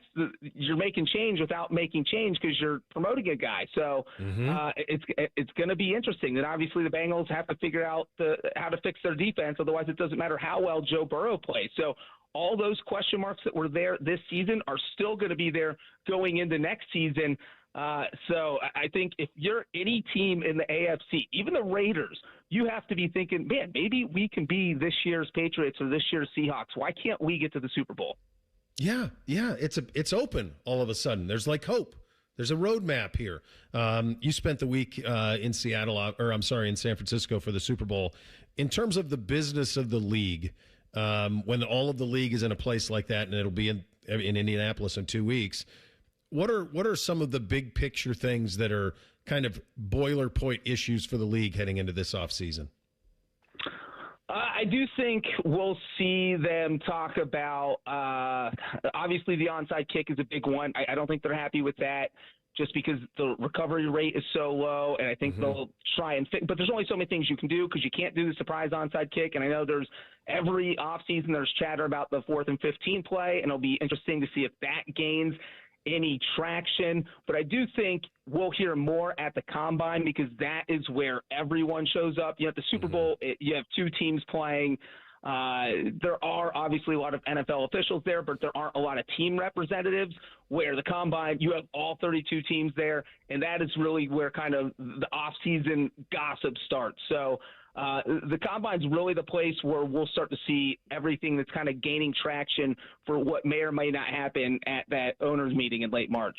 When you and I are there in 2 weeks, obviously most of it will be around Mendoza going 1, but last year at this time it was Cam Ward or Shedeur, like going into the Combine. It was like, who's going 1? And then Shedeur ended up falling to the 5th.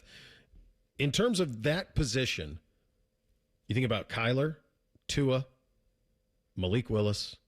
Who else could be in the mix? And do you think you could see some quarterback dialogue at the Combine? Not at the highest level, obviously, but could there be some quarterback jostling that begins at the Combine in a couple of weeks? Oh, absolutely. I think if you're the Dolphins, you're going to go in there just talking to anyone who will listen. Hey, look, we don't want to anymore, so if you'll take him, we'll give you some money to take him. We'll do whatever we can. And so that is kind of where you spread the word. If you're trying to get rid of a big-name player, that's where you do it. Kyler Murray, I mean, I wouldn't be surprised if at some point in Indianapolis we see someone agree to terms on a big trade like that, because, of course, the trade can't be completed until free agency starts, but you can agree to terms on a big deal like that. And there's going to be so much movement this offseason. I mean, Kirk Cousins could throw a wrench in that because he's probably going to be a free agent, can sign with anyone. And so maybe teams want to wait to see where he goes before they think about trading for someone like Kyler or Tua. But then if those two guys get traded, now the Dolphins need a quarterback. Now the Cardinals need a quarterback. So you just kind of have this quarterback carousel.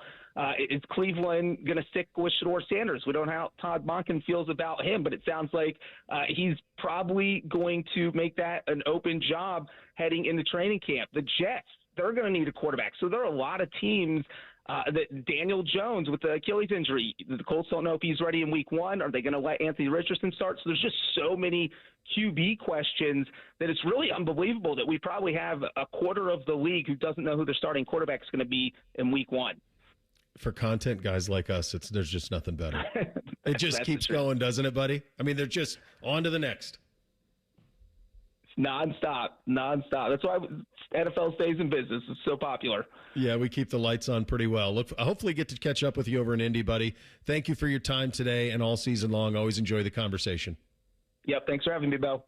All right, there he goes. John Breech, NFL national writer at CBS Sports, joining us on the Bryant Heating and Cooling Systems Fan Guest Hotline. Get you 3 things on a Tuesday. Up next, Bishop and Friends right here on the Fan. File now with TurboTax on Intuit Credit Karma. They'll find every credit and deduction or your money back. File in the Credit Karma app. This Buckeye Football Impact Report is brought to you locally by Hyde Park Prime Steakhouse. On the Fan, Ohio's sports destination.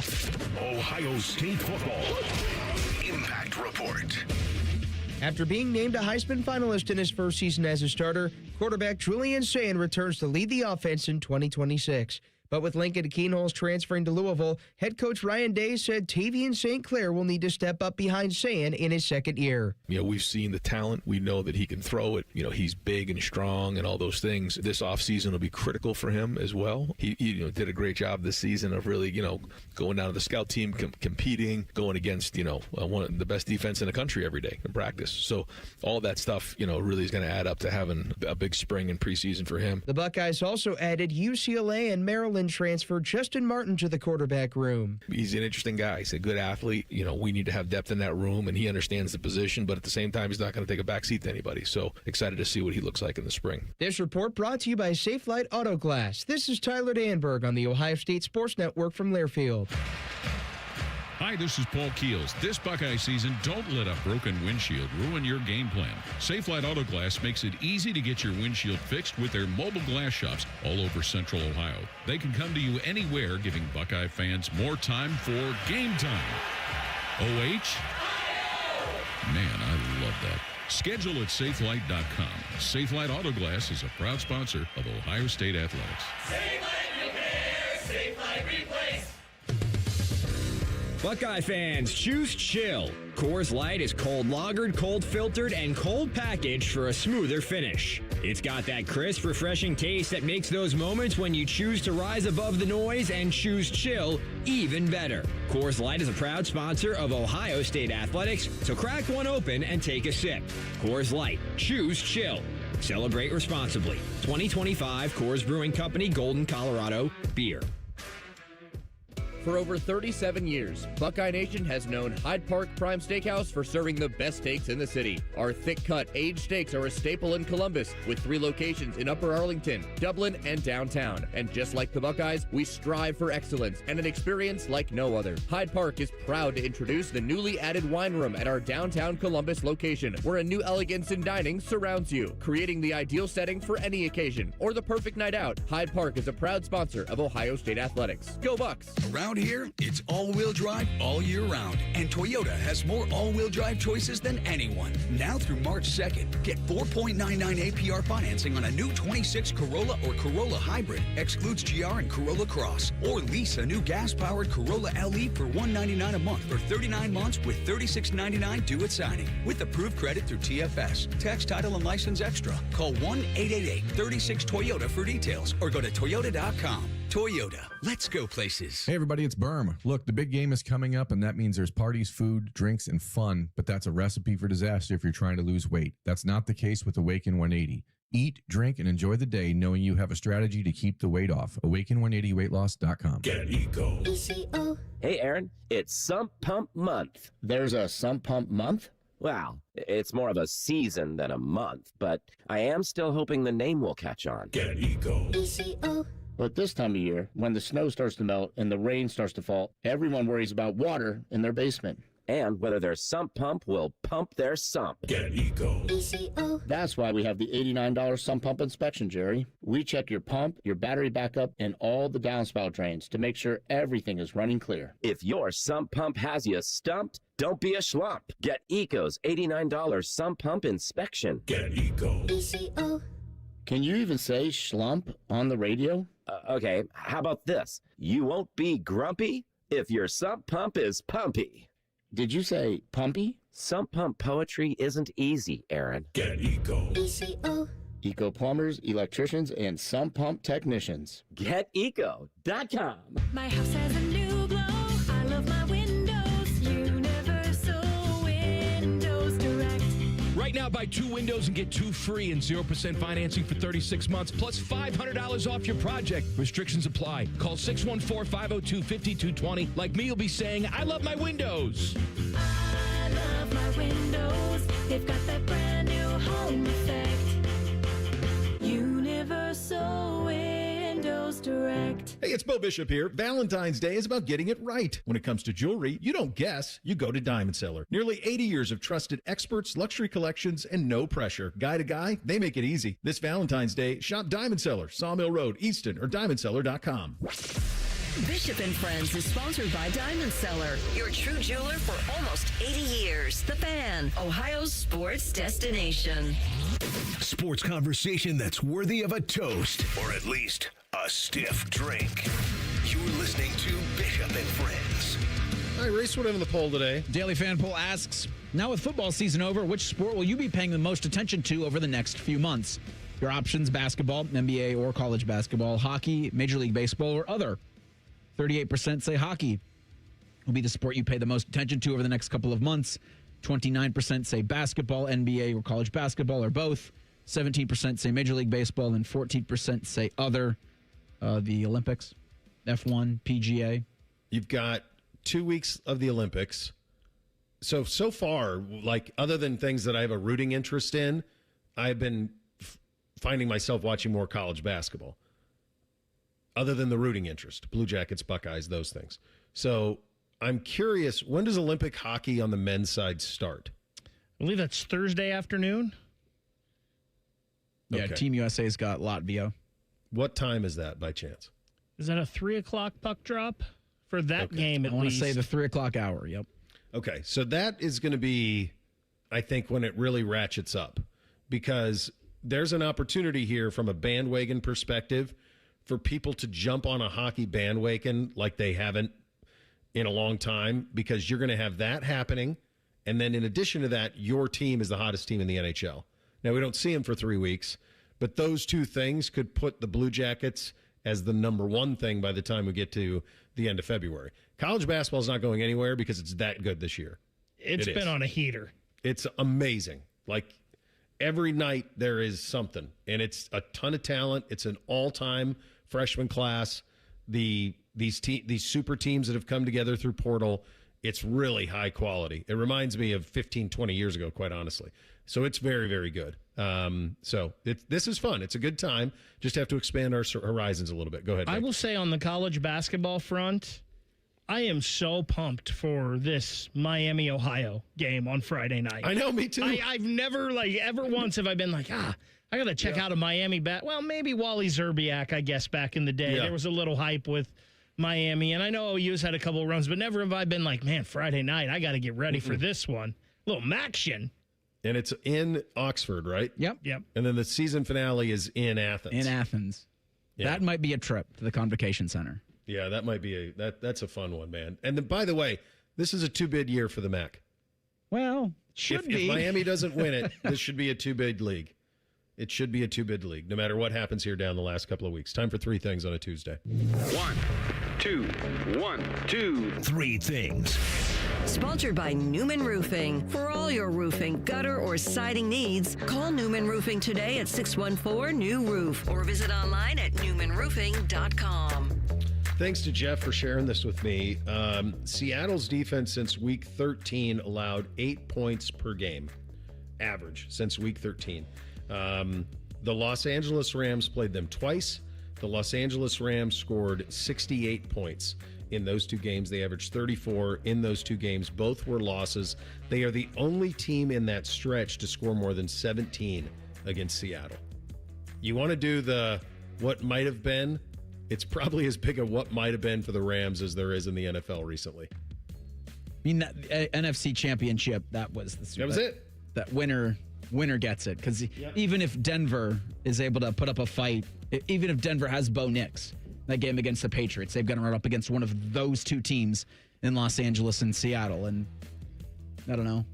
I mean, for next year, that's why they're both the Rams and the Seahawks have the best odds to play in SoFi Stadium. So you referenced the game between the Bobcats and the Red Hawks. Miami of Ohio going out of its way to make sure they're called Miami University, and they are. But there is another Miami University that people that they know more prominently than Miami of Ohio. That's why we're going to keep saying Miami of Ohio. But peep the get-in price at Millett Hall in Oxford, $103 for Friday night's Battle of the Bricks. Let's go. It should be a two-bid year league for the MAC. Probably won't.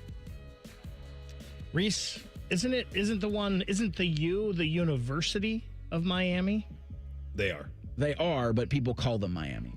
People call them only Miami. one Miami University. That's the Red Hawks. Yeah. So they say. They're your enemy. So they say.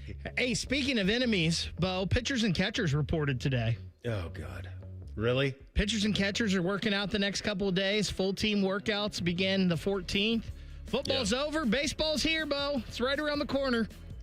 Let you guys eat. Enjoy yourselves. Bask in it. Waller around in it. Enjoy your baseball and your pitchers and your catchers. And speaking of that, number 2 for me, it helps when it's in the mid-40s, doesn't it? Kind of feels okay. Let's get to 50 today. Why not? Who gets hurt? Like just a little bit of a de-thaw after 2 months in the freezer. Good job, Mother Nature. Get your boat out so you can kayak everywhere. Where's the snow going to go? It's going to flood. Oh, my God, dude. Where is the snow going to go? Into your lawn, into your basement. Who knows? My gosh. Could be fun. Speaking of baseball, pitchers, catchers reporting this week. USA Today says the Reds and Guardians are going to finish with the exact same record, 83-79. For Cleveland, that's good for 2nd in the American League Central. For Cincinnati, that's good for 3rd in the NL Central. Okay. So I think the Reds finished 83-79 last year, if I remember. Oh, okay. correctly. So USA Today is not really. It's good enough for the playoffs. Let's go Reds. We have long on this show had a promo that says the best hair on the air, and that is obviously for you two. Now, I think being bald is a perfect head of hair, but I mean, you guys have some great looking hair. I have always, to throw myself in there, say I think we have the best facial hair on the air. There you go. I think that is 1,000%. Well, Rothman and Ice might be trying to challenge us. AR has passed the 5 o'clock shadow, and he's got a little bit of a beard going here, which I think has inspired Cole, because Cole has some scruff right now, and Maddie has always had a nice beard. Sure. So I think the show after us is coming for the facial hair throne. I don't know that I've ever seen AR in a beard. I think you should keep doing it. Up until last month, I had, and it looks pretty good. I'll push back on the Cole thing. He's just in his mid-20s. He's not shaving. There's no growing out anything. They're just. I don't really feel like shaving this morning. I was happy to hear Donovan Mitchell talk about the Cavs and their 2-game winning streak since acquiring James Harden. It says, quote, "We're just hooping on vibes right now," end quote. Yeah. Which is awesome to hear if you're a team of middle schoolers or high schoolers, because what happens when the vibes go south when you're facing an elimination game in the Eastern Conference Finals? Then James Harden can't rely on vibes. He's got to score more than 13 points per. So I'm still hesitant. Yeah, fair. I like how Reese jumped you there, Bo. That's all right. That's all right. I'll go last. Go ahead, Bake. You're all right. Go ahead, Bake. I'll go last. Speaking of Rothman and Ice, they're coming up next and they're loaded. The floor is yours. They want to hear from you. Call in at 1 o'clock. The Hall of Famer, Tyvis Powell, at 1:30, and they'll talk some NFL draft with Ryan Roberts at 2:30. Finally, number 3 for me, NBC played his last 8th grade basketball game last night. You know what that means? That for the first time ever, and the basketball folks will understand this, I have to buy him a 29.5 basketball. 8th grade, you play 28.5, and now we're 29.5. Hard to believe. Life comes at you fast, kids. Rothman Ice coming up next. We're back tomorrow. Bishop and Friends right here on The Fan. We're your radio home for the Buckeyes, Browns, and all the NFL games you can handle. We may have a bit of a football problem. The Fan, Ohio sports destination.